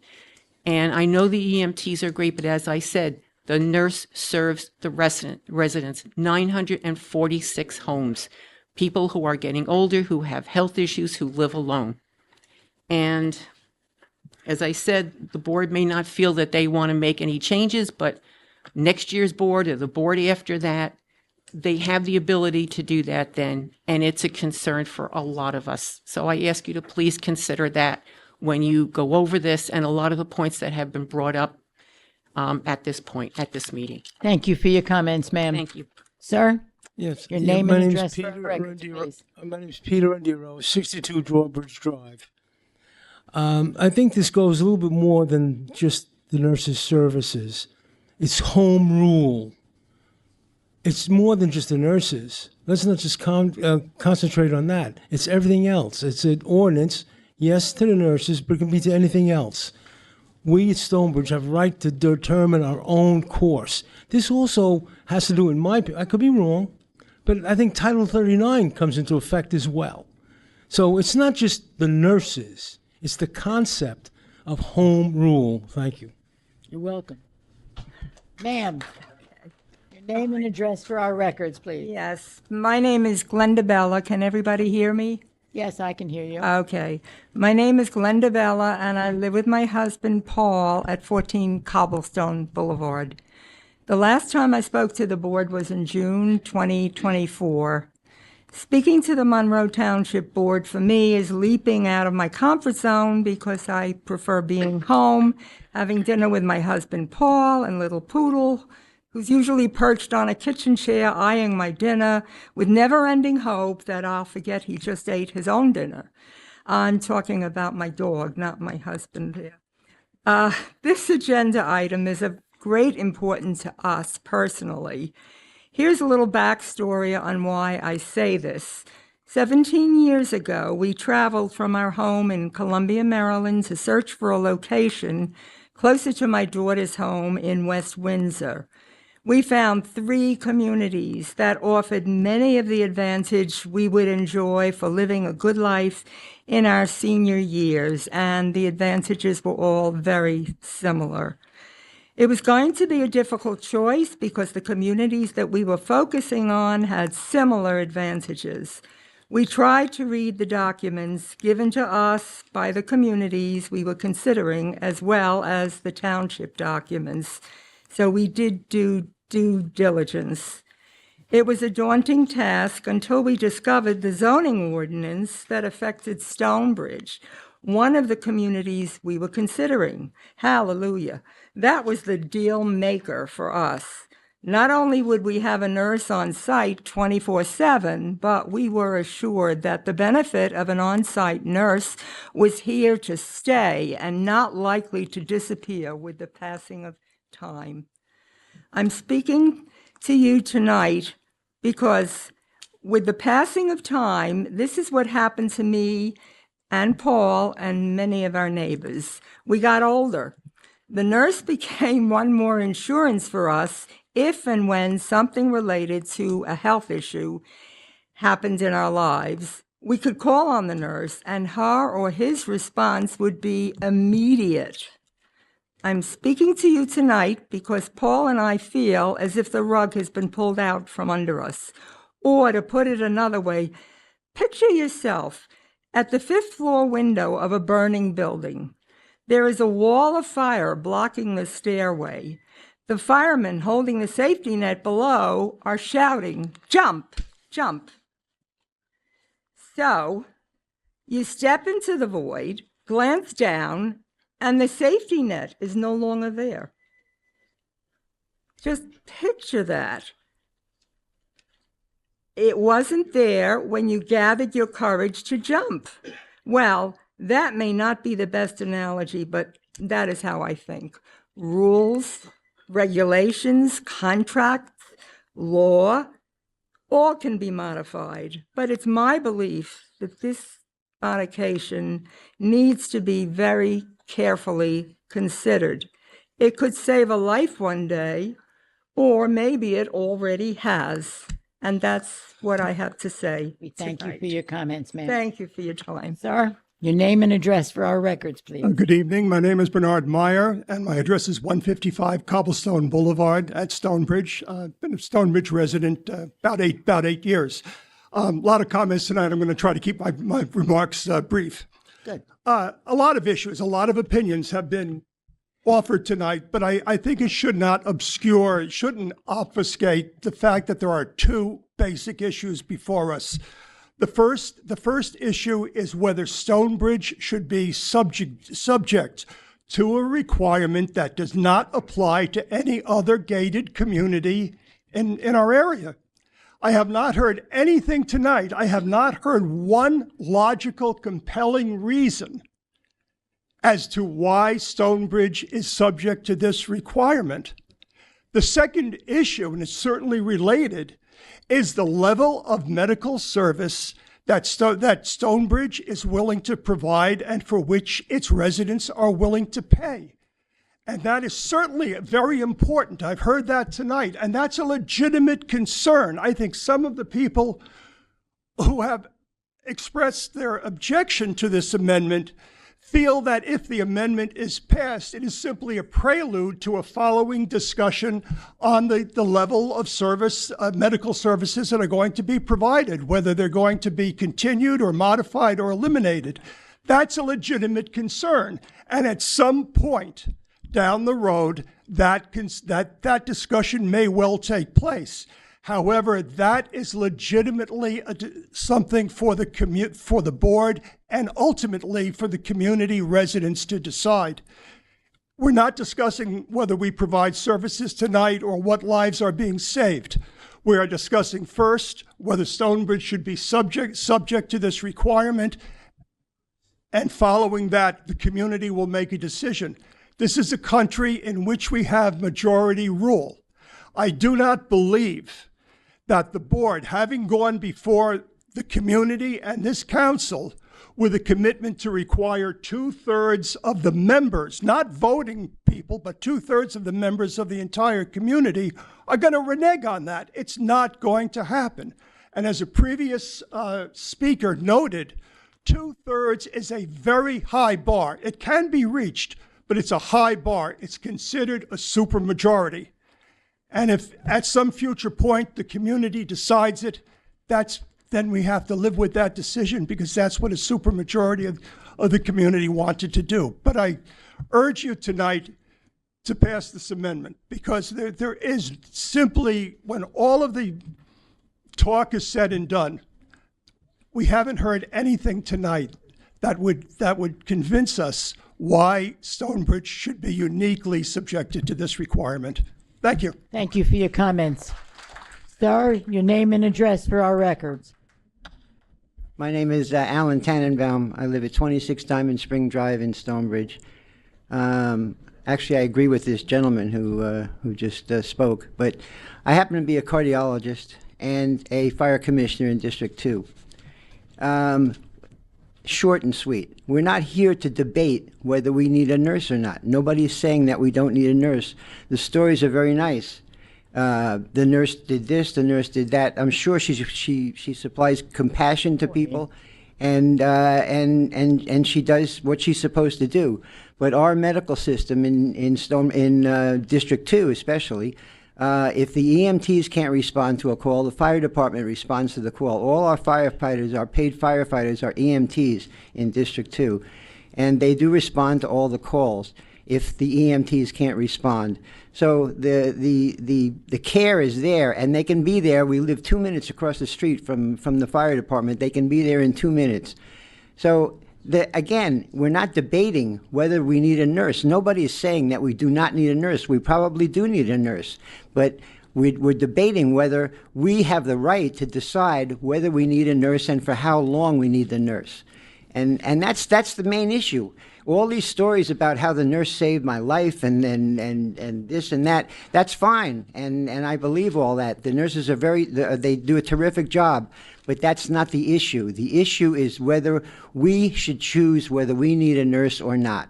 And that's the bottom line. And there's nothing else to say. Thank you for your comments, sir.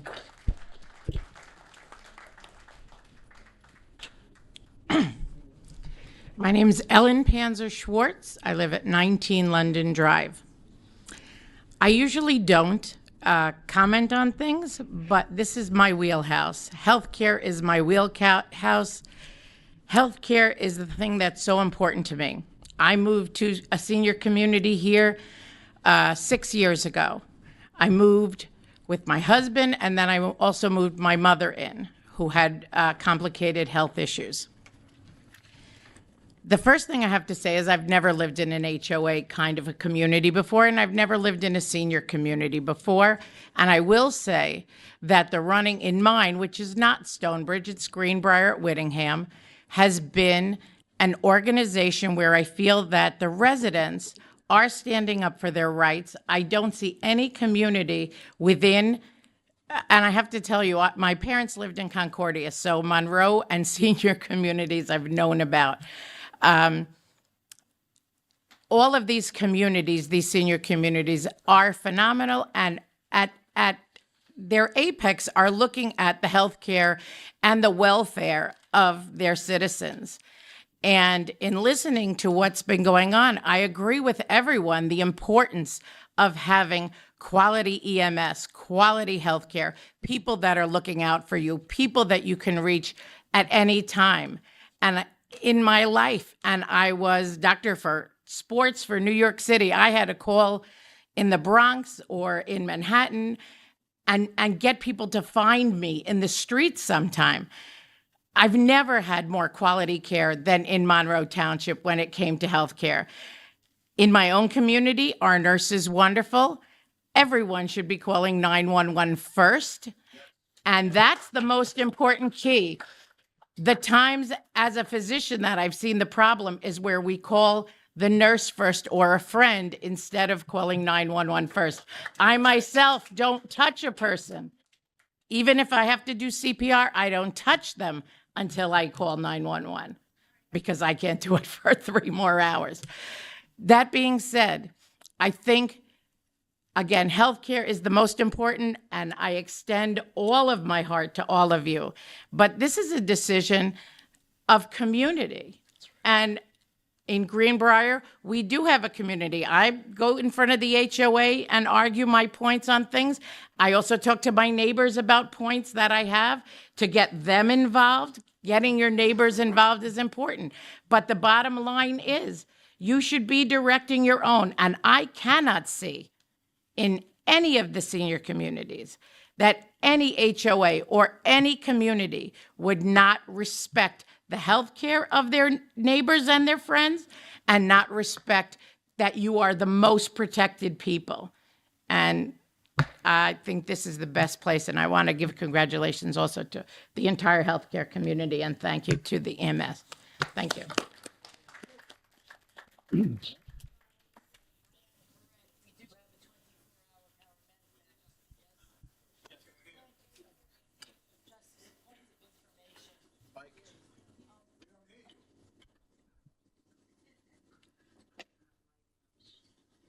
I really hate microphones. We have 24-hour paramedics here from Robert Wood Johnson that is stationed in Monroe Township. And they are here all the time. That is their job. We are their job. We have them, yes.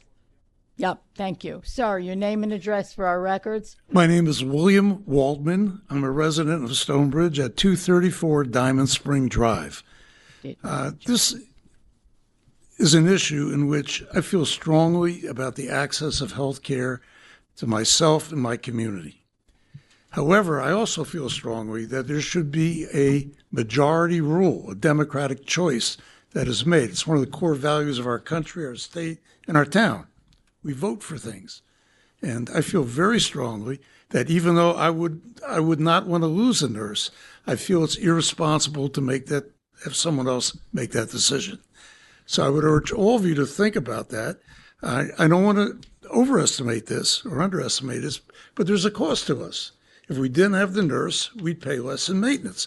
I think it's one of the best investments we make. But on the other hand, I don't want to make that for everybody else, and I don't think the town in its ordinances should make that decision for everyone else. Thank you. I do not wish to stifle public comment, but there is another comment section at the end of our regular meeting. Please bear that in mind as we still have the rest of our agenda to go through for the regular meeting. Sorry, your name and address for our Thank you. record. Herb Freilich, 14 Aqueduct Road in Stonebridge. I'll be quick. I don't really want to repeat any of the arguments that have been made, but I think it's important that those arguments be put into perspective. Perspective being that there are about 50 or so members here tonight, perhaps more, who have very good arguments, very thoughtful arguments to support their position, but there are 950 homes in Stonebridge. And what is important is that the entirety of the community should have the opportunity to make the decision, not the strong views held by the 50 or so people who are here tonight, but rather the entirety of the community. Two-thirds vote is going to be required, so it's going to require over 600 homes to be supportive of changing any kind of nursing services. So that was the one point I wanted to make. The other point has to do with the fact that of the 14 other communities that have the right to make their own decisions regarding nursing services, we heard tonight that 12 of them have decided not to have full-time nurses. Only 2 of them have nursing services 24 hours. What's fair is that we, Stonebridge, also be given the opportunity to make that decision like those other 12 communities that decided not to have a full-time nurse. Thank you.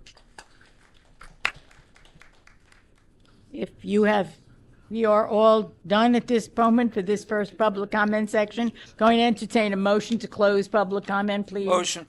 May I have a second on that? All in favor? Aye. Anyone say nay? May I have a motion? May I have a motion?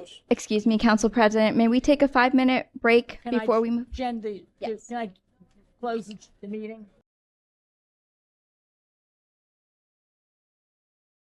Second. Call. Roll call. Councilman DePiero. Yes. Councilman Markel. Yes. Councilwoman Siegel. Yes. Please, we actually have a meeting. Council Vice President Van Zora. Yes. Council President Cohen. Yes. Okay. We are taking a 5-minute break. We are adjourned. The time is 8:17. 2025 is called to order. At what time? 8:25. Motion. Second. Councilman DePiero. Yes. Councilman Markel. Yes. Councilwoman Siegel. Yes. Council Vice President Van Zora. Council President Cohen.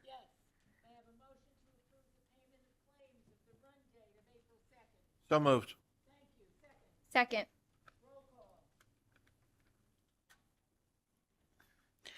Councilman DePiero. Yes. Councilman Markel. Yes. Councilwoman Siegel. Yes. Council Vice President Van Zora. Council President Cohen. Motion carries.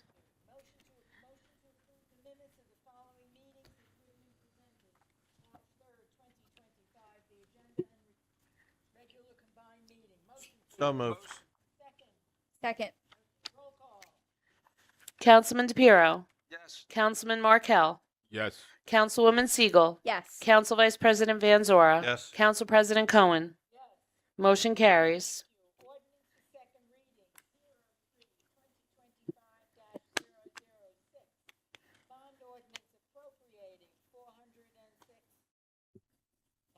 $406,000. Morning.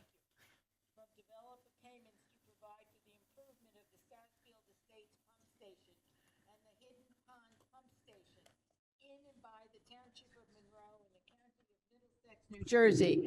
Motion to open a public hearing on the ordinance, please. Motion. Second. Second. Anyone wishing to address the council on this ordinance, please come forward now. Seeing and hearing none, I'll entertain a motion to close the public hearing. Motion. Second. Second. Thank you. Motion to adopt, please. Motion. Thank you. Second. Second. Thank you. Roll call. Councilman DePiero. Yes. Councilman Markel. Yes. Councilwoman Siegel. Yes. Council Vice President Van Zora. Yes. Council President Cohen. Yes. Motion carries. Ordinance for first reading, 04-2025-007. Ordinance to exceed the municipal budget appropriation limits and to establish a cap bank. Motion, please. Motion. Thank you. Second. Second. Thank you. Roll call. Councilman DePiero. Yes. Councilman Markel. Yes. Councilwoman Siegel. Yes. Council Vice President Van Zora. Yes. Council President Cohen. Yes. Motion carries. Thank you. 04-2025-008. Ordinance authorizing the acceptance of one property known as Block 52, Lot 05, Buckaloo Schoolhouse for Fire Department easement. Motion, please. Motion. Second. Second. Thank you. A roll call. Councilman DePiero. Yes. Councilman Markel. Yes. Councilwoman Siegel. Yes. Council Vice President Van Zora. Yes. Council President Cohen. Yes. Motion carries. Thank you. 04-2025-009. Ordinance approving the traffic signal improvements for Applegarth Road and Joan Warren Way. Motion. Motion. Thank you. Second on that. Second. Roll call. Councilman DePiero. Yes. Councilman Markel. Yes. Councilwoman Siegel. Yes. Council Vice President Van Zora. Yes. Council President Cohen. Thank you. 04. Motion carries. Motion carries, sorry. 04-2025-010. Ordinance amending the Code of the Township of Monroe under Chapter 108, Section 6.23, to amend the medical facility requirement in the Planned Retirement Community District 2, parenthetical PRC 2. May I have a motion? Motion to move this forward. Second. Second. May I have a roll call? Councilman DePiero. Yes. Councilman Markel. Yes. Councilwoman Siegel. Yes. Council Vice President Van Zora. Yes. Council President Cohen. Yes. Motion carries. Would the clerk please do the resolutions for consideration under the consent agenda?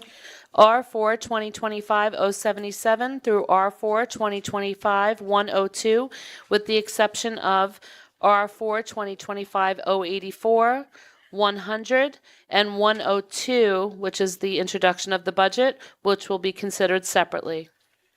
May I have a motion, please? Motion. May I have a second? Second. Roll call. Councilman DePiero. Yes. Councilman Markel. Yes. Councilwoman Siegel. Yes. Council Vice President Van Zora. Yes. Council President Cohen. Yes. Motion carries. We'll do R4. 84 first. Resolution R4 2025-084. Motion. Motion, please. Motion. Second. Thank you. Roll call. Councilman DePiero. Abstain. Councilman Markel. Yes. Councilwoman Siegel. Yes. Council Vice President Van Zora. Yes. Council President Cohen. And we have to do the budget resolution separately? Yes. Motion carries. Yes, we have to do that now. Yeah. No. Resolution R4 2025-100. Motion. Motion, please. Moved. Second. Second. Roll call. Councilman DePiero. Abstain. Councilman Markel. Yes. Councilwoman Siegel. Yes. Council Vice President Van Zora. Yes. Council President Cohen. Yes. Now, Resolution R4 2025-102. That's a resolution introducing the 2025 municipal budget. motion, please. Motion. Second. Second. Roll call. Councilman DePiero. Yes.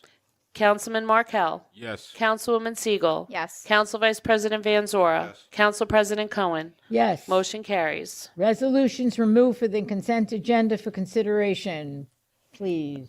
May I have a motion? So moved. Second. Second. Roll call. We're doing A's and A's. We're done. Yeah, we're done. Sorry.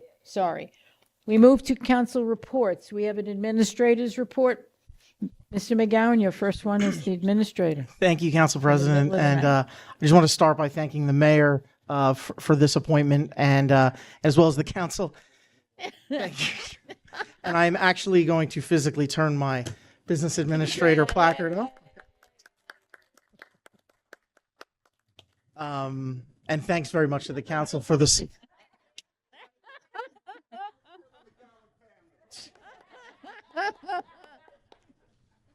My mother's going to be so proud. She's watching at home right now. I also just wanted to give a brief update on affordable housing for all of us. So, as you may remember, the 2024 affordable housing legislation established the procedure for municipalities to calculate their Round 4 obligation. In compliance with the statute's new program, the township's affordable housing planner calculated Monroe Township's prospective need number at the January 29th meeting, presented that to the township, to the council, I should say. This is just the raw number of how many affordable housing units that the township would need to zone for over the next 10-year period. The council adopted the planner's calculation at 378, which, as you remember, was dramatically lower than the 751 units that the DCA had recommended to Monroe Township. As we updated last month, there were two challenges to our affordable housing calculation. The process, not to get too deep into the weeds, but the process allows for challengers to challenge the calculation on the overall number of units. The New Jersey Builders Association was one of those who challenged seeking 751 units for Monroe, and the Fair Share Housing Center, which is a nonprofit housing advocacy group, also filed a challenge. All the parties were ordered to mediation with a retired judge assigned to this new program through the legislation. The Builders Association has now withdrawn their challenge, and Mayor Delina has spoken about their disingenuous efforts to overbuild as much housing as possible. And the township was able, over the last month, to come to a reasonable, what we believe is a reasonable settlement with Fair Share Housing, to adjust our prospective needs slightly up to 460. This is much closer than to the township's calculation of 371 than it was to the DCA's recommendation of 751.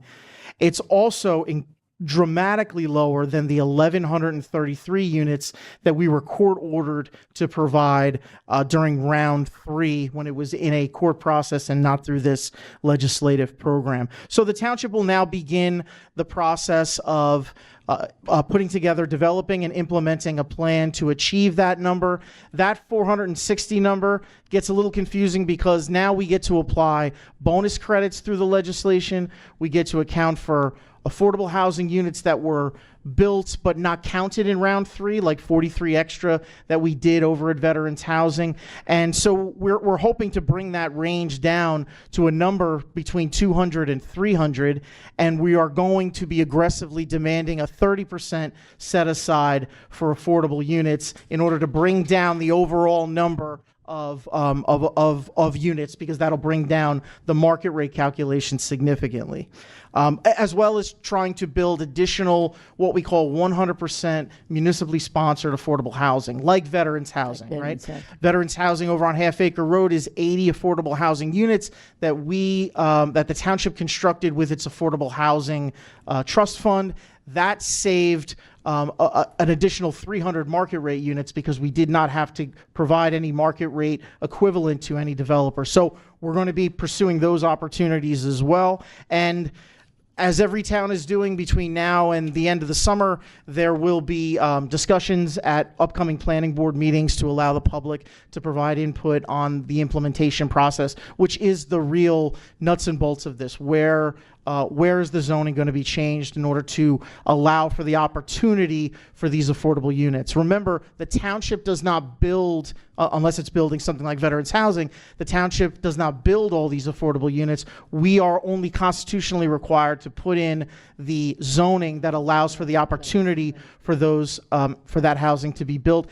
And as we know, they are not built within that 10-year time frame. The law allows a much longer time frame. We're still building some units from our round 2 obligation in the late 90s, and obviously we're still continuing to build, not we, but developers are continuing to build from the round 3 obligation as well. So sorry that took a little longer than I wanted it to, but I greatly appreciate it. Thank you. Mr. Razmowitz. Thank you, Council President. Welcome, Kevin. Forward to working with you as we move forward. Quick update on a couple projects. There's not a lot of construction going on yet, given the weather conditions. One day it feels like spring, the next day it feels like winter again. But with regard to the James Monroe Park concession stand and park improvements, the developer is working on his demolition permit still with the construction department, and we hope to see that building coming down later this month. Inwood Estates is a project that was started last year. The improvements, concrete improvements, were done over the fall. Paving is anticipated to start in May once we have, hopefully, the warmer weather here to stay. That's my report for tonight. Thank you very much. We'll move to council reports. We will begin with Councilman DePiero, please. Thank you. Welcome, Kevin, and appreciate the report, and thank you for the text messages already and everything, but welcome, and I'm sure you'll do a great job. Thank you. Thank you for joining us. Our engineer just said about Inwood Estates. I noticed that the construction project sign is missing on that site. So if we get back to doing the construction, hopefully they'll get signs and we'll make notices to our residents to inform them when the contractor will be doing the work, continuing the work. Also, how are we doing with the police department? Can we get an update on the police department? That's to your right, Mr. Rasmussen, please. Sure. So the police department's moving along. The police department's been moving along. They're closing in the buildings. The addition is being dried out. The roof is on. Siding is going on. Concrete work on the outside is basically completed. Interior work is starting. They had their rough electrical inspections, and they're getting all their rough inspections going, and they'll be closing in the wall soon. Okay, thank you. I just wanted to, I'm the liaison for the shade tree, Barkley Brook on April 25th.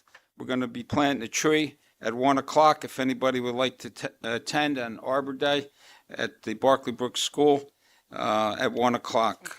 I also wanted to thank the mayor for getting a link on our website for shade tree, for permits and our process, because a lot of our residents that come to the shade tree, they come there and they say, we weren't aware that we needed permits or we needed any type of paperwork or arbiter to look at the trees to see if they were dead or what condition they were in. So I just wanted to let everybody know that there's a link on our website now, and that the residents can go to, and also call Pam, our secretary, and get the necessary paperwork. Because the last thing you want to hear sitting there is that the people are getting fines in the thousands of dollars when they're not aware of something. So it's important that we get the message out that you do need a permit to cut trees down and also to plant trees as well.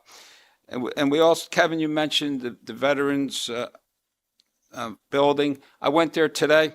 I asked them, how's the residents, moving in? And they had 29 residents move in to date as of today. And out of the 29, 19 are veterans. So I didn't ask them, I didn't want to ask them questions like how many 1 bedrooms, 2 bedrooms, or 3 bedrooms, but they told me that 29 residents have moved in, and out of the 29, 19 are veterans. So I wanted to report that back to everyone. The streetlights that we just got took years to get on at the municipal complex here. I just wanted to say thank you for getting that done, because it took a long, long time to get JCP&L to actually install those new lights, the LED lights that they put in there, and it's really helpful and beneficial to all our residents. Bentley Road, I don't know if there's any updates, Joe, on water, sewer, if we have any plans for water and sewer on Bentley Road residents, because I know they were here many times. But it's still in the same state. Waiting for the builder to build. One of us gets a microphone. I'm telling you. 1,001 degrees every.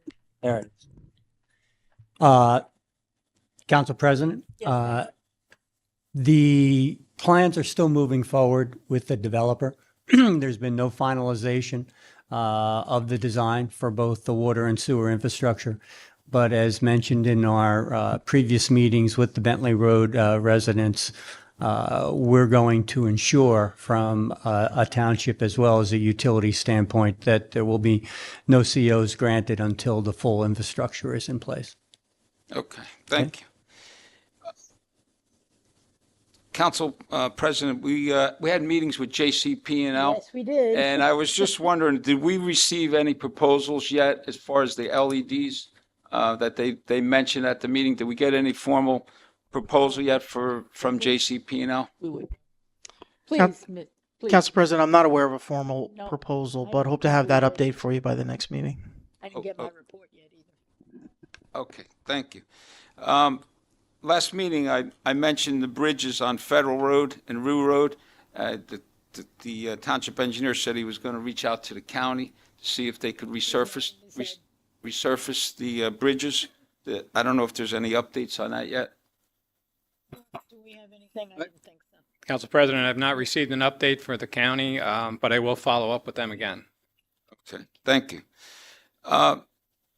Lately, I've been getting a lot of calls from residents in my ward that quad riding going through township properties along with private properties.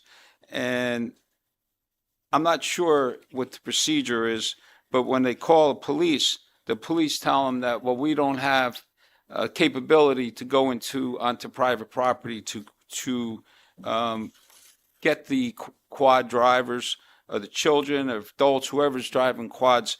So I don't know if there's something that can be done on our behalf, but I do know that a lot of the residents they're even driving down Monmouth Road. They do a lot of driving by Duhernal's property, all back behind Mill Lake. There's a lot of Texas Road. Every Sunday they're there going up and down the road on Texas Road and crossing into Old Bridge. So I don't know, maybe we can increase the police force on Monmouth Road and also Texas Road. There's a lot of quad, especially on the weekends. I just wanted to point that out because I'm getting a lot of calls from residents. And I also wanted to let everyone know the Board of Education meeting at the high school is May 5th for their budget on May 5th, 6:30 at the high school. So I just wanted to let everybody know about the budget for the Board of Education. On March 15th, It's not me. Council President Yes. and Councilwoman Siegel and I attended seniors play at the senior center. It was a very incredible, talented, almost Broadway quality to see our residents from Greenbrier, Whittingham, Concordia, Rossmore, and the Ponds really put on a performance that was, as we like to say in this town, second to none, because they did an exceptional job. The staff there did an incredible job. The place was packed, and it was well worth sitting, enjoying that as watching the talent of our senior communities come together.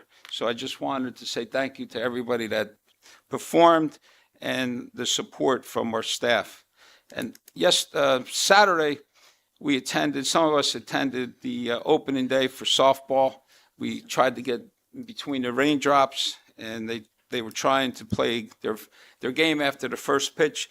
But Joe Molinaro is the president, and I just wanted to say thank you to him and the staff and the crew that put the fields together.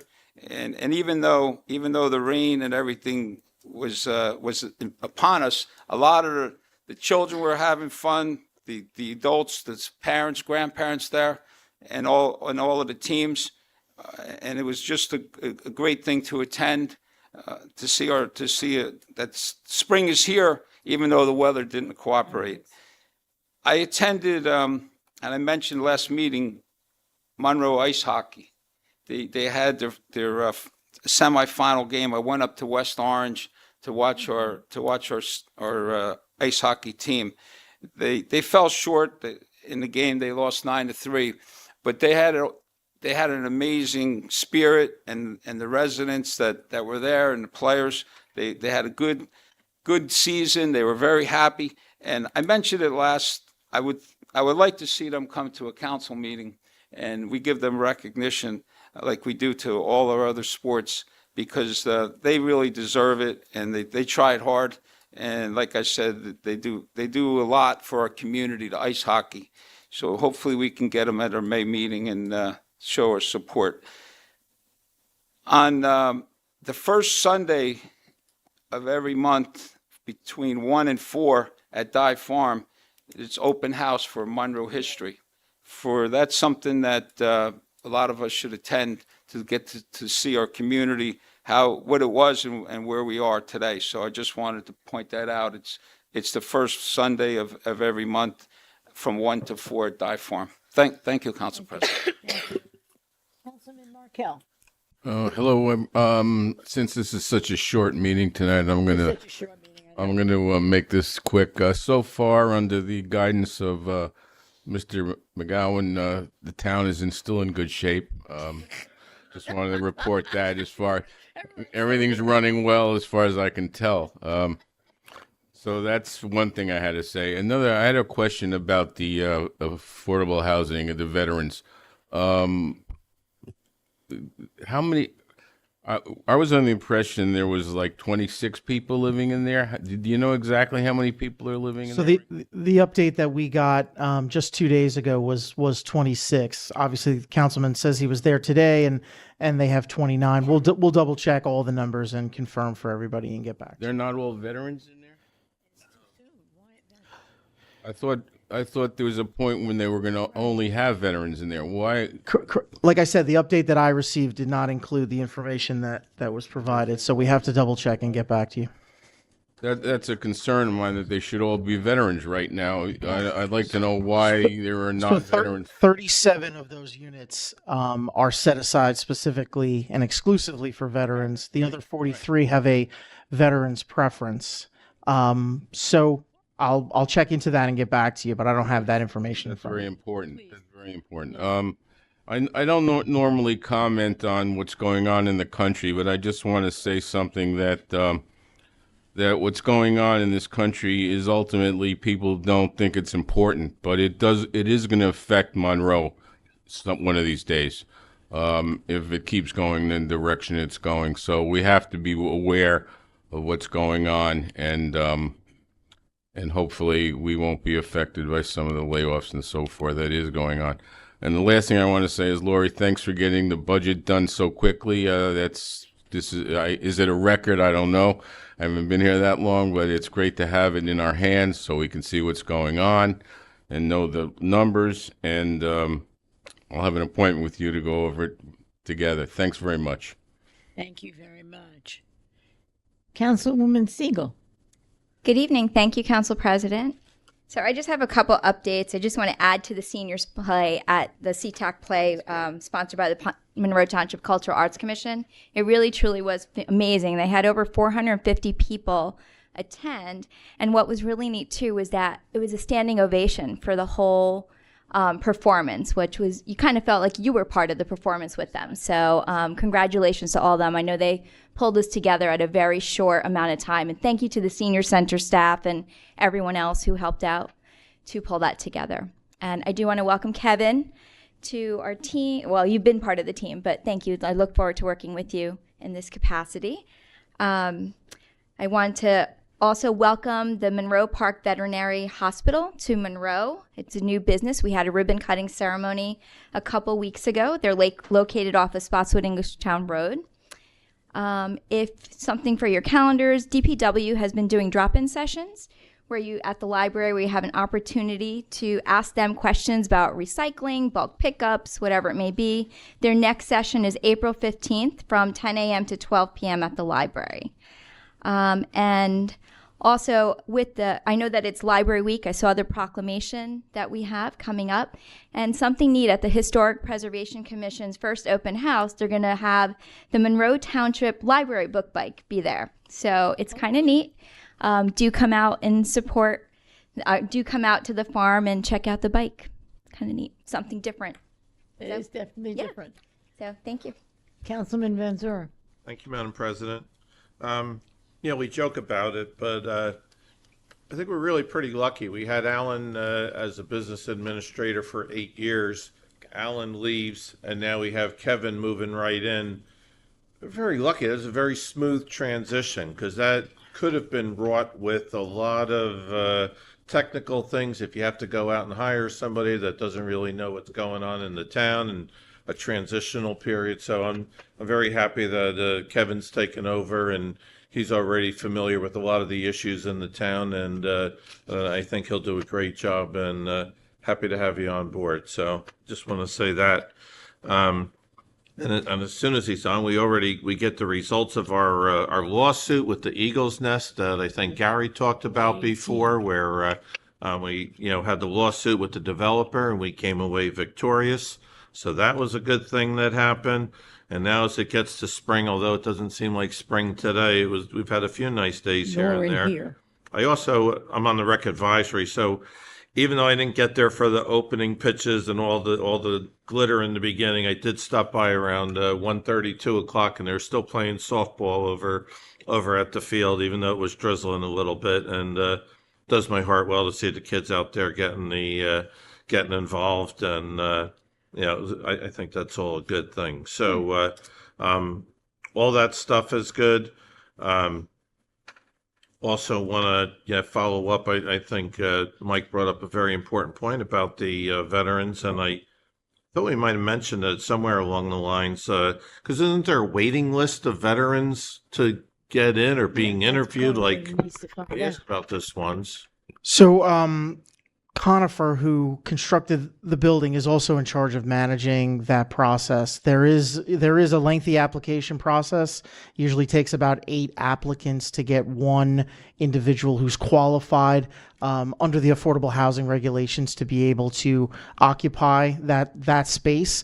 Like I said before, I'm going to confirm these numbers and see where it's at, because I got slightly different information. So Even 19 out of 29 or whatever, I'd like to see 80 out of 80 if it would have been. So if we got 10 the other way, let's get 70 out of 80. And I think that, when you spreading the word, listen, we're not the ones that are doing the marketing, but I think we could follow up on them and push them a little bit too, because it is important. And, veterans, that's what it's there for. It's really for the vets, if at all possible. I understand if we can't get them, but let's really make that push to try.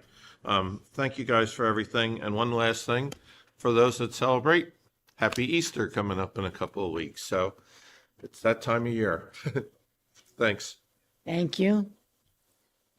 Mr. Mayor, you've been making notes. I'm watching you taking notes. Thank you, Madam Council President. I'm going to read the verbiage I have here for the mayor's budget address. This is mostly just words. Obviously, with the budget being presented to the council this evening, it'll be available on our website. All of the numbers, you can go through it. But again, this is just kind of the treetops general overview.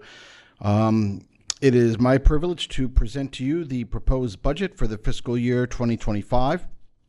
This budget comes at a time of rising financial pressure, not only for our township, but also our residents. Like many of you, we are facing increased utility costs, higher healthcare expenses, and other fixed costs affected by inflation and the recent market uncertainty. We know these pressures are real, and they are being felt throughout the community. Despite these challenges, we have worked hard to craft a fiscally responsive budget that keeps our township on the path of safety and sustainability. Our goal is to maintain the services that matter to you while keeping taxes as low as possible. This year's budget reflects a modest 1.5 cent increase in the property tax rate. We understand that the tax increase is a burden, and that is why we have worked diligently to keep this increase as low as possible. For the average homeowner in Monroe, this increase equates to just $4 per month. We recognize the importance of affordability, and this budget continues the commitment to tightening our belts and being mindful of your hard-earned dollars. We have made difficult choices to ensure that the budget remains balanced, prioritizing essential services while foregoing all new major additions to the operating budget. The one exception is public safety. We must continue to invest in the safety and security of our community, and as such, we have authorized the addition of 3 new police officers and 2 new EMS personnel. It is crucial that we continue to prioritize public safety. These additions will help ensure that we maintain response times and services for our residents. Public safety remains the cornerstone of a thriving community, and we are committed to investing it despite the pressures we face. I work hard to engage with the community, gather feedback, and ensure that this budget reflects the values and needs of our residents. I appreciate the time and effort that so many of you have taken to share your thoughts with myself, and I am grateful for your continued support as we navigate these difficult times. Thank you for your attention, your input, your continued commitment to the well-being of our community. I look forward to working with you as we move forward to the fiscal year. I especially need to thank all of our department directors, our BA, but I especially want to thank our CFO's office, highlighting Loriola. And this is indeed a record-breaking, on-time, clean budget, which we've been working, hard over the last couple of years to get it on time. This year, having Lori leading the troops, we are certainly appreciative of it. And Lori, we always remember our first time, and this is our first time with your budget, so I'm sure it's something to remember.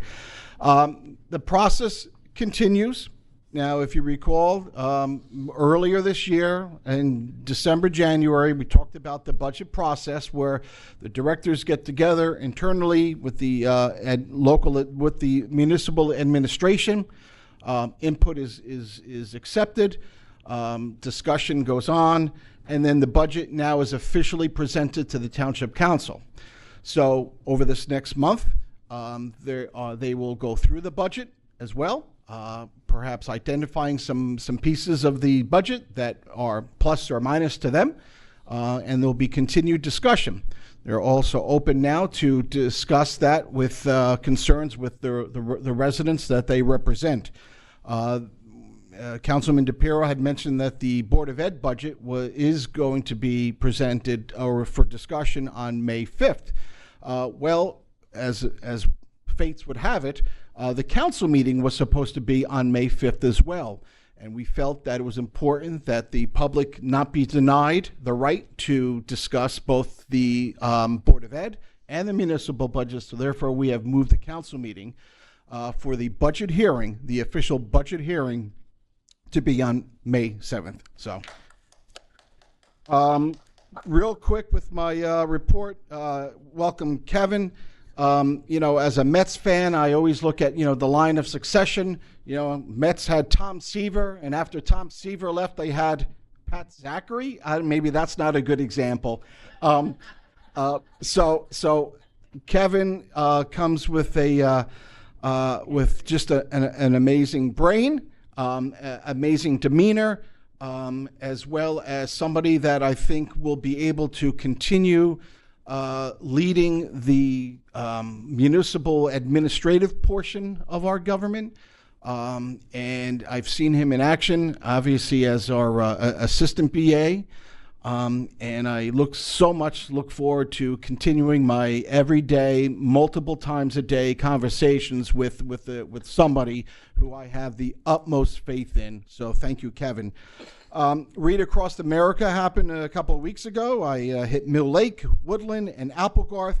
It's late in the day. I was going to tell a story about the second graders, but maybe we'll hold on to that one. Speaking of reading, if you were here earlier, you saw that we had a proclamation for the Library Week. Well, if you look on the Monroe Township YouTube website, there's a new Mayor Delina show regarding me walking around the library, boasting of our services. I refuse. I really don't like to watch myself on TV, so if somebody can watch it and let me know how I was, I'd appreciate it. I did attend a private birthday party for one of Monroe Township's #1 citizens, Mr. Cy Lipper, who turned 99. Baseball, softball opening days were mentioned. A couple upcoming events. All veterans and their guests are invited to come to the Good Morning Vietnam movie at the Stonebridge Ballroom, which is coming up on April well, I don't have the date here. Take a look at our website. The Mayor's Wellness Campaign bike ride with the police and a car show will occur at Veterans Park on Saturday, May 3rd. The bike ride starts at 11:30.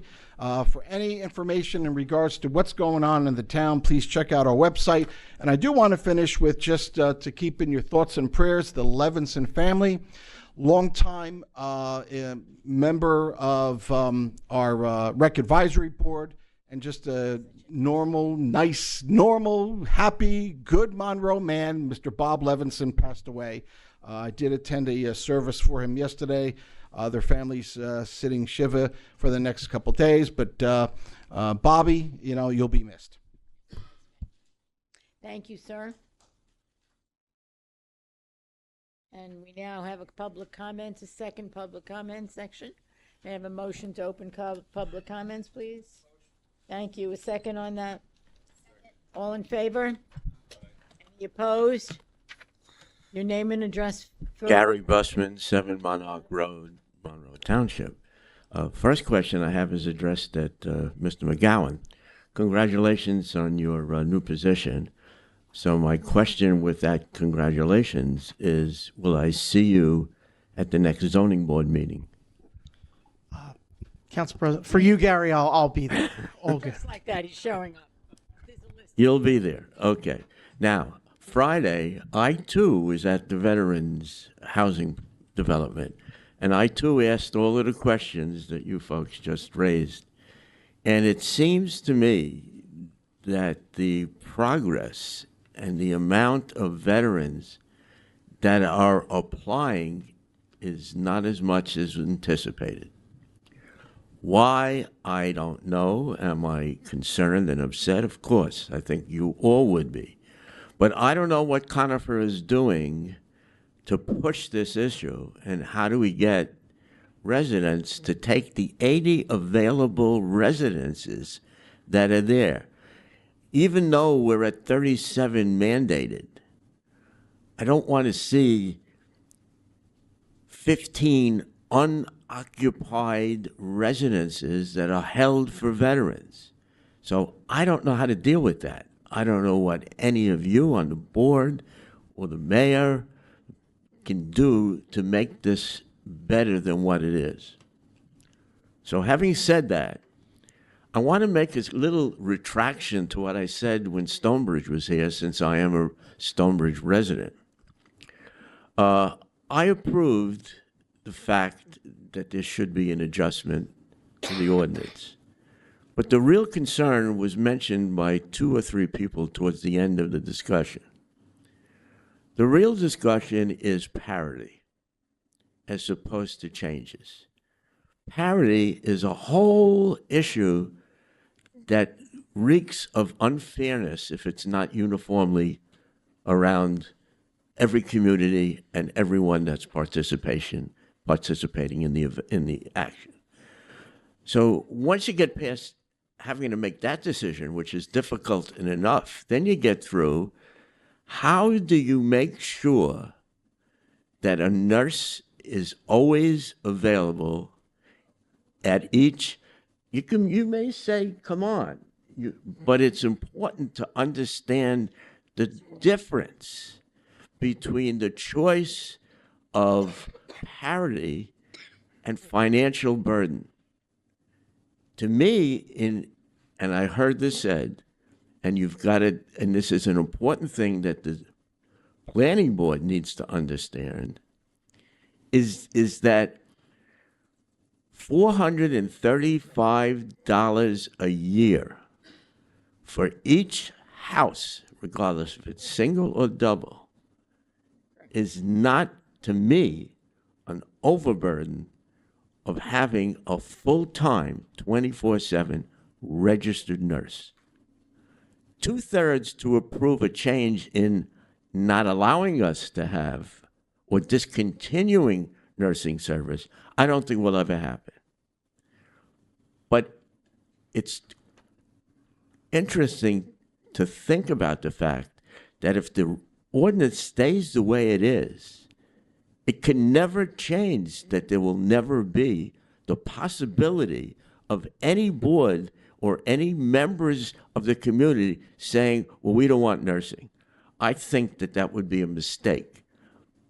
But I'm only one person, and you heard many, many people describe to you what's going on. And one thing that somebody said, and I'll repeat it, which is very important, and I told the president the exact same thing that I'm going to tell you now.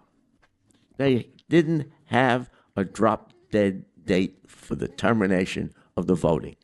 They held the voting open for weeks and weeks so that they could achieve the percentage that they want to distribute to you.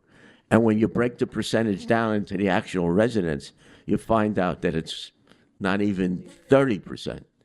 So having said all of that, and having you heard me, I appreciate the fact that you allow me the opportunity to speak to you openly when there's no one here to get up and challenge so that you understand my feelings as a resident of Stonebridge and my feelings also as a resident of Monroe Township. And I thank you.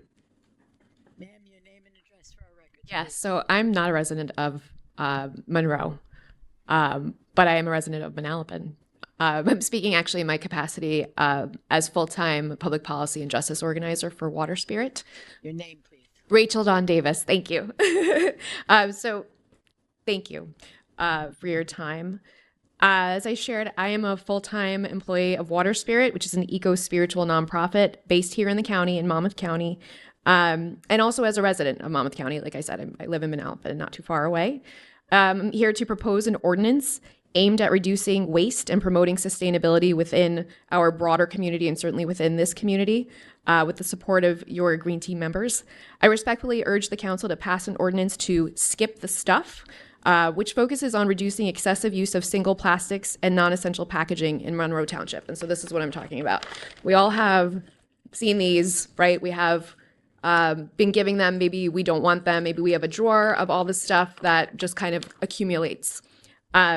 And so we want to get rid of that. And it actually, to quote somebody else, it's a win-win-win. So given Monroe Township is a community that maintains a strong commitment to the future, namely involving young people, you have the opportunity to lead by example. This ordinance would implement measures to minimize unnecessary plastic use in our local businesses, starting with common items like straws, utensils, including chopsticks and to-go containers. The Skip the Stuff ordinance would encourage businesses to offer alternatives such as reusable bags or compostable materials, and incentivize consumers to bring their own reusable items. This is really, at this point, about behavior change. There is a state bill, S3195, that's working on this, but there are many towns who have passed this ordinance, and we're hoping that you can continue to be a leader. Through fostering a culture of sustainability, Monroe Township would not only save businesses money, which is very important, my background is in economics, improve Monroe's ecological footprint, but also contribute to reducing the negative impact on our beloved beaches, oceans, and oceans, aligning with New Jersey's broader environmental goals. So this would be taking a significant step by passing this ordinance towards sustainability and also leading the way for other cities in New Jersey to do the same. Like I said, there have been several before, but we need as many as possible. I'm also here urging this council to pass a resolution in support of the New Jersey Green Amendment, which is SCR 43 ACR 119. The New Jersey Green Amendment seeks to recognize and enshrine the right of all residents to a healthy environment within our state constitution. Specifically, it guarantees the right to clean air, clean water, a stable climate, and healthy environment. These are all essential elements of life for our community and specifically future generations. By passing this resolution, Monroe Township would join the growing movement to secure environmental justice, ensuring that every person, regardless of their socioeconomic status or geographic location, has the right to live in an environment that does not harm their health or well-being. This resolution would not only reflect the values of your very beautiful community, and even just witnessing this meeting tonight, the values that place a premium on environmental protection and sustainability, but would also send a powerful message to the state legislature. It would highlight Monroe Township's leadership in advocating for policies that prioritize public health and the preservation of our natural resources, which are foundational to both our local economy as well as our quality of life. The Green Amendment is a vital step toward ensuring, again, future generations inherit a healthy environment, and by supporting it, Monroe Township can play an essential role in securing this legacy. I do have materials to share if you would like. I also did email the council beforehand. Sure, and I'll give it to the clerk. But thank you for your attention and for your commitment to a greener, more just, and stable future for all of us. And I ask your support in passing this ordinance and resolution. Thank you. Anyone else wishing to address us? Prakash Parab, 33 Dana Drive. Congratulations, Kevin, and all the best. You're the best, so all the best for you. One thing is, I attended the economic development meeting, and our Vice President Terence Venzura has good plans, and I was impressed with two proposals he has, and I'm sure he's going to propose that to the council. Then, with coming to the affordable housing, I thought previously we were committed to do 850 affordable housing, something like that. Okay, previously. If I forget all this, I was told 7 years back, the commitment total with the court and all, I don't know, the number was somewhere 800 and odd. With that number, this 460 is addition to that number? That's the question. Council President? Yes, please, because I was not confused. Now I am. Sure. So the 850 units was our round 3 obligation to implement zoning that would allow for 850 affordable units during round 3. That was in 2015. Round 4 of affordable housing is starting in 2025. So these would be moving into the future an additional obligation. Okay. Yes. Thanks for clarification. So these are the additional then the past. So just want everything good. We are trying to number it down and all, but it is all fine. So I had a clarity on that. Another one thing is our new budget is going to be $4 per month for average value house, something like 333. I'll tell you, our school budget is going to be around $45 per month for the average house, okay? So stay tuned. I want to make it clear that there's a difference of 10 times in the school budget, okay, you're going to cost. Okay, you all can clarify that because that's the information I have. And this resolution, which I talked about receiving a grant or whatever of $2 million to pay towards land on 330 Schoolhouse Road of 33.6 acres for the open space. So this land, after paying $2 million, will belong to township? Please. Council President, so no, as the council passed last year an ordinance and had a public hearing on this, this is a piece of land where the township purchased the development rights and put the property into what's called farmland preservation, meaning that the greatest amount of the value is in its potential to be developed. So this is a beautiful 34-acre piece of land in the middle of a residential zone that could have otherwise been housing, but it will be now preserved in perpetuity, and this grant agreement that's on the agenda is the county has agreed to contribute $2 million toward that, and so the agreement just effectuates that $2 million grant. So as a layman, I understand that we are paying $2 million for that property, so that property will remain as whatever it is, farmland or whatever, and their owner will continue to follow that. So that land will, with the promise or agreement that that land belongs indirectly to the owner in saying that it will be preserved as a open space. So Council President, under the MLUL, the farmland preservation is a component of open space. But to be clear, and I think we made this clear last year, but just to remind everybody, it is not purchased as township-owned property where we could build a park or something on it. This is preserved farmland that the farmer and owner has to, is restricted to only farming activities forever. I understand now farming. So as a public, you know, it is nice to know. Can I continue for one more minute? Because this is important for me. Okay. There is another meeting next month. Thank you. Sir, your name and address for our record, please. Yes, my name is Brian Thompson. I live at 5 Drew Court in Monmouth Beach. I'm a Monmouth Beach Environmental Commissioner. I'm a member of the Beyond Plastics National Advisory Board, and maybe one or two of you might recognize me as I used to be a reporter for Mr. McGowan does, from Channel 4 until I retired a couple of years ago, and I covered New Jersey for the state. So thank you for allowing me to address you. I wanted to back up what Rachel Davis just told you about Skip the Stuff. And I wanted to add a couple of words about Skip the Stuff. That is the, I'm going to borrow her props because I left mine in the car. But there was a survey done by Clean Water Action on businesses in Red Bank where they have had this ordinance for a year now. And the number of, or the amount of plastic utensils that were handed out by restaurants in Red Bank dropped by 94%. A huge number if you think of all of this stuff in your kitchen drawers. I know I was going through my kitchen a couple times over the past few days, and I just found some here and found some there, and it was ridiculous. So that's one thing to keep in mind if you would please, in considering joining some 17 other towns in New Jersey now that have passed Skip the Stuff ordinances in the past year. And I want to applaud you for passing your resolution on the Superfund, Climate Superfund law. That is great. There is another one coming along that will actually save... A little too close, aren't I? I'm used to it. Come on, give me a break.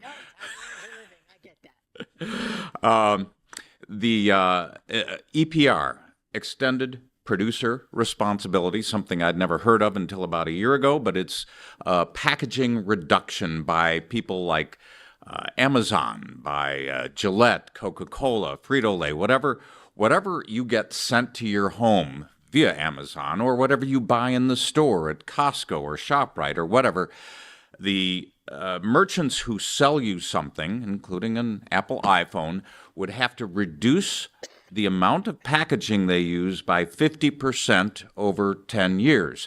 That will save your municipality money on tipping fees, on the amount that you have to pick up through, I believe it's your DPW that actually picks up your trash and your recyclables.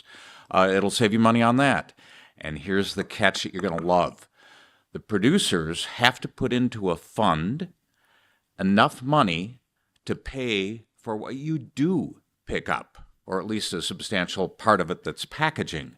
So instead of your taxpayers, and I heard Mr. McGowan talk about utility costs rising, and I wouldn't be surprised if he didn't want to include tipping fees on that as well, for getting rid of your stuff, or the incinerator, wherever you send it, you would get paid by the producers of this packaging trash to compensate you for much of the cost of your DPW trucks, etc. And so I would like to ask you to consider supporting that as well. I'm going to send some information to you all on that. And one other item that I'd like to mention, if I have a moment. You have 2 minutes left. 2 minutes? Oh, easy for me. Oh, good. A year ago, my town of Monmouth Beach, and I understand you're mostly Democrats here, and my town actually happens to be tinged red. My town passed the first in the nation construction sawdust containment ordinance, whereas your contractors do have to maintain a clean site when they're renovating a home, building an apartment complex, whatever. One thing that escapes usually the construction code official or your construction official is sawdust. And if you think about it, and this is not, I will send you a good picture of this as well, but this is instant microplastics at a site in Margate.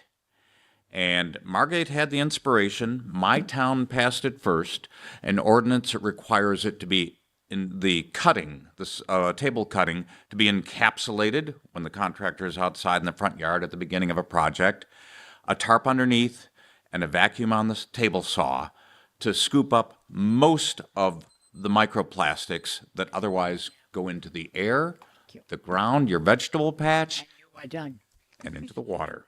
So I will send that all to you. And thank you very much for listening to us. I appreciate it very much.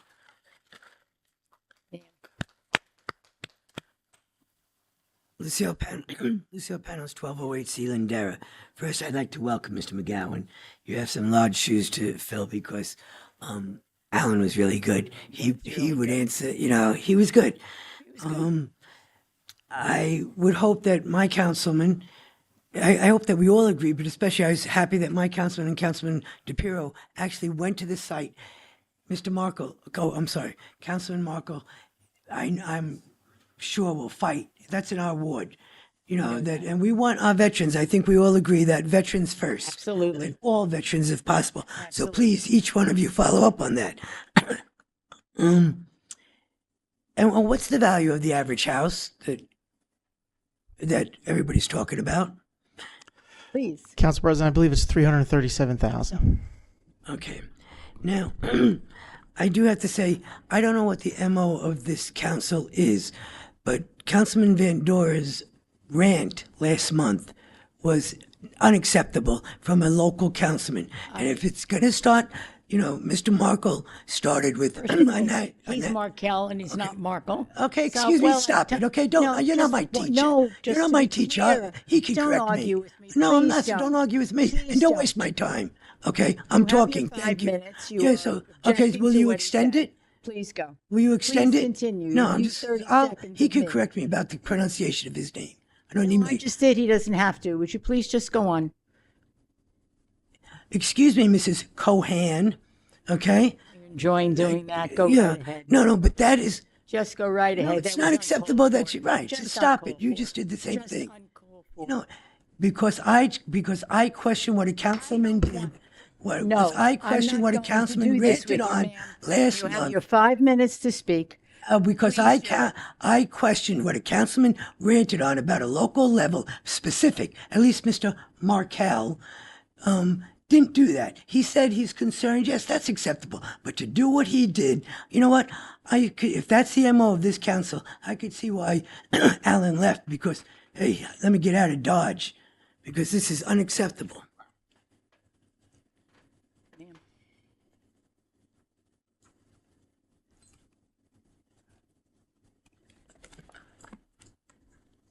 Shell Arminio, 9 Nathaniel Street. I would just like to make one comment that there is a precedent that we really can't object to the content of someone's speech. So I would like people to keep that in mind. Okay.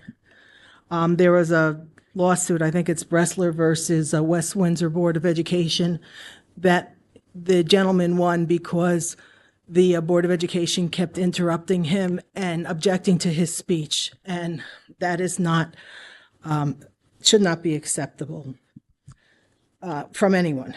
Okay, I do have a question about the lawsuit. Everybody talked about the Eagles Nest lawsuit, the win at this point. We very rarely win against developers. So is there any information about whether they're going to appeal that decision? I think they've appealed it already, but is there another, we can only be happy if they don't appeal it. So are we aware that that might be appealed? Council President, I believe there is a notice of further appeal up to the Supreme Court, but there's no decision yet on whether the Supreme Court's going to take it. Right. Okay. The danger, of course, is the appeal. A resolution ending in 009, the improvements on the Jane Warren. That traffic light is already functioning. Is there a reason why we're now approving the improvements, or is there going to be additional improvements? Mr. Council President, it's a Middlesex County traffic signal. There was a tri-party agreement with the town and the developer and the county. Once the traffic signal is built and functioning, the county One of the conditions of the county accepting it is the township has to accept it first, and then Middlesex County will accept it at their commissioners meeting, and then they will be maintaining that traffic signal. Okay, so are we saying that it is functional and complete at this point? Council President, that is correct. That is the understanding. Thank you. I was wondering why we needed improvements. It looked pretty good to me. Okay, the affordable housing, yes, I do want to lend my voice to the fact that, well, two things. One for the veterans and one, is there a way we can insist on 30% of our affordable housing built out in the fourth round be, absolutely maintained? Did you not address that earlier? Can you clarify Well, he that, mentioned please? it, I but- thought you had said that. Council President, the implementation plan for round 4 has to be developed and then adopted by both the planning board and the council. And that includes it will need to include specific project sites. And we are going to be, aggressively pursuing 30% set-asides for all of those sites. Okay, so that doesn't necessarily, I mean, they can take us to court. Is it possible that the builders can take us to court to object to 30% and go back to the 20? I mean, I guess it's all possible, right? Well, Council President, if a particular property owner or builder is agreeing to become part of our implementation plan, and we are agreeing as a township to change zoning to accommodate their site, we're going to be looking for 30%. So once they enter into that agreement, that's the agreement. I think it's long overdue, and I applaud and I hope that both the planning board and the council make sure that that is in the negotiation and that it's held to that standard. And yes, I'm very disappointed. I think that we should have, and I don't know how the contract is with the veterans housing, but I think we should wait until we get most of that project with veterans in it before we put, because really now it sounds like you have a third already of non-veterans in that building, and I think that's dangerous precedent. I think we should do whatever we can. If the council can do it, the zoning board, the planning board, whoever can, to press them on to continue to really just provide for veterans, because why would they even put non-veterans in when it's not even halfway done? So I think it seems like everybody is agreement to that. So I think we should, if any pressure could be applied, that's where it should go. I mean, and it's nice that we all agree on that, isn't it? Okay, and I think that might be done. Yes, Mr. McGowan, I look forward. You've been very good with the planning and the master plan, affordable housing, all that stuff, and I hope that this position that you have is not going to exhaust you so much you won't be able to give us as much information as you had. Thank you very much. Sir, your name and address for the record, please. Yes, good evening. Bob Valentine, 68 Union Valley Road. Congratulations, Mr. McCown. Best of luck to you. I want to start with a quick question. I read that the Middlesex County Commissioners back at the end of February approved the county budget for 2025, and it's a reduced tax rate. I was interested to knowing what the impact is going to be on Monroe residents, what the new tax rate is going to be. Please. Council President, sorry, just to clarify your question, are you asking for the municipal tax rate or the county tax rate? County tax rate. Part of our tax bill every year is the county tax is going up year after year. Correct. I believe the county tax rate went up 1.4 cents, if I'm not mistaken. Lori, take Very similar to our tax rate. I believe they went up 1.4 cents. We're up 1.5 cents. So there's a lower budget, they're spending less, and then we're not seeing any benefit in taxes. I can't speak to their budget, but that's the information that was provided from the county in terms of their tax increase. This goes back to a point the mayor wrote last year about the problems with the county tax structure. And I'd be more sympathetic with that for the fact that the Democratic Party controls the governor, the legislature, the county, the town, everything. So, and those are the kind of topics I'd like to hear the local reports out when the council members are. What are we doing to fight change in the system? Putting in floors and caps, looking at options, things we could try to do to minimize the bite. Because now even the county expenses go down, we're still going up. I just am disappointed. The things we talk about at these meetings that really have nothing to do with what goes on in the town. And here's an issue that you should be pushing and advocating and making some noise about, and I think just far too compliant. I also want to acknowledge Mr. DePiero for his work on at least he's involved with the school in terms of going to meetings and engagement. It's another area we're not getting any traction on government and state support for our schools and never discussed here except when he brings it up. I mean, I don't know why you're so not interested in these things. You want to talk about Ukraine and other topics. But I think these are the things you should be trying to make some impact on, at least make some noise, ask the residents for help. It's something to really impact these issues. Those are the things that we're looking for you to do as a local government, our representatives. I know I'm short on time. I appreciate the opportunity on the budget. There's 4 or 5 things I would respectfully ask you to look at as you go through the budget. One, if you look at the forms, sheet 11, last column, realized in cash in 2024, $80.7 million. Expended in 2024, $73.8 million. That's a surplus of about $7 million roughly. That will pay for a couple of police officers and some EMS people. So I think you really want to understand why there's a need for an increase. I also would like to understand why the recycle shared services are going up. I'd like to understand how much the town's been writing off for uncollected taxes, because there's a reserve in this budget for $4.2 million. And I don't think you're writing off anywhere near that kind of number. So, and lastly, I know it might directly affect you, but it's in your budget, and that is the library. The library expense increase this year, the appropriation increase is $500,000. It was $500,000 last year. So that's $1 million in 2 years. I really would like to understand what's driving the activity in the library to require such large increases, well above inflation. And I mean, I just really would like to understand. I'm not making a judgment on it. I don't have the information to make a judgment on it, but I think the community is entitled to know that. And lastly, the budget's 80 pages. You spent months on it. I appreciate your efforts. I talked about this last year. I think it's a disservice. I'm going to get less than 10 minutes to ask questions about an 80-page document you spent months on. This whole process is very disrespectful to the community and not educating the public, not taking the time to give it the attention and help us understand better what's happening. I think it's really, I'm very disappointed. It's a major failure. I talked about it last year, and really nothing's changed. In fact, it was worse this year. Maybe, I guess I'm glad you moved the meeting, so at least you don't have to wait for 4 hours of talking about a nurse to even have a chance to even speak before all of you.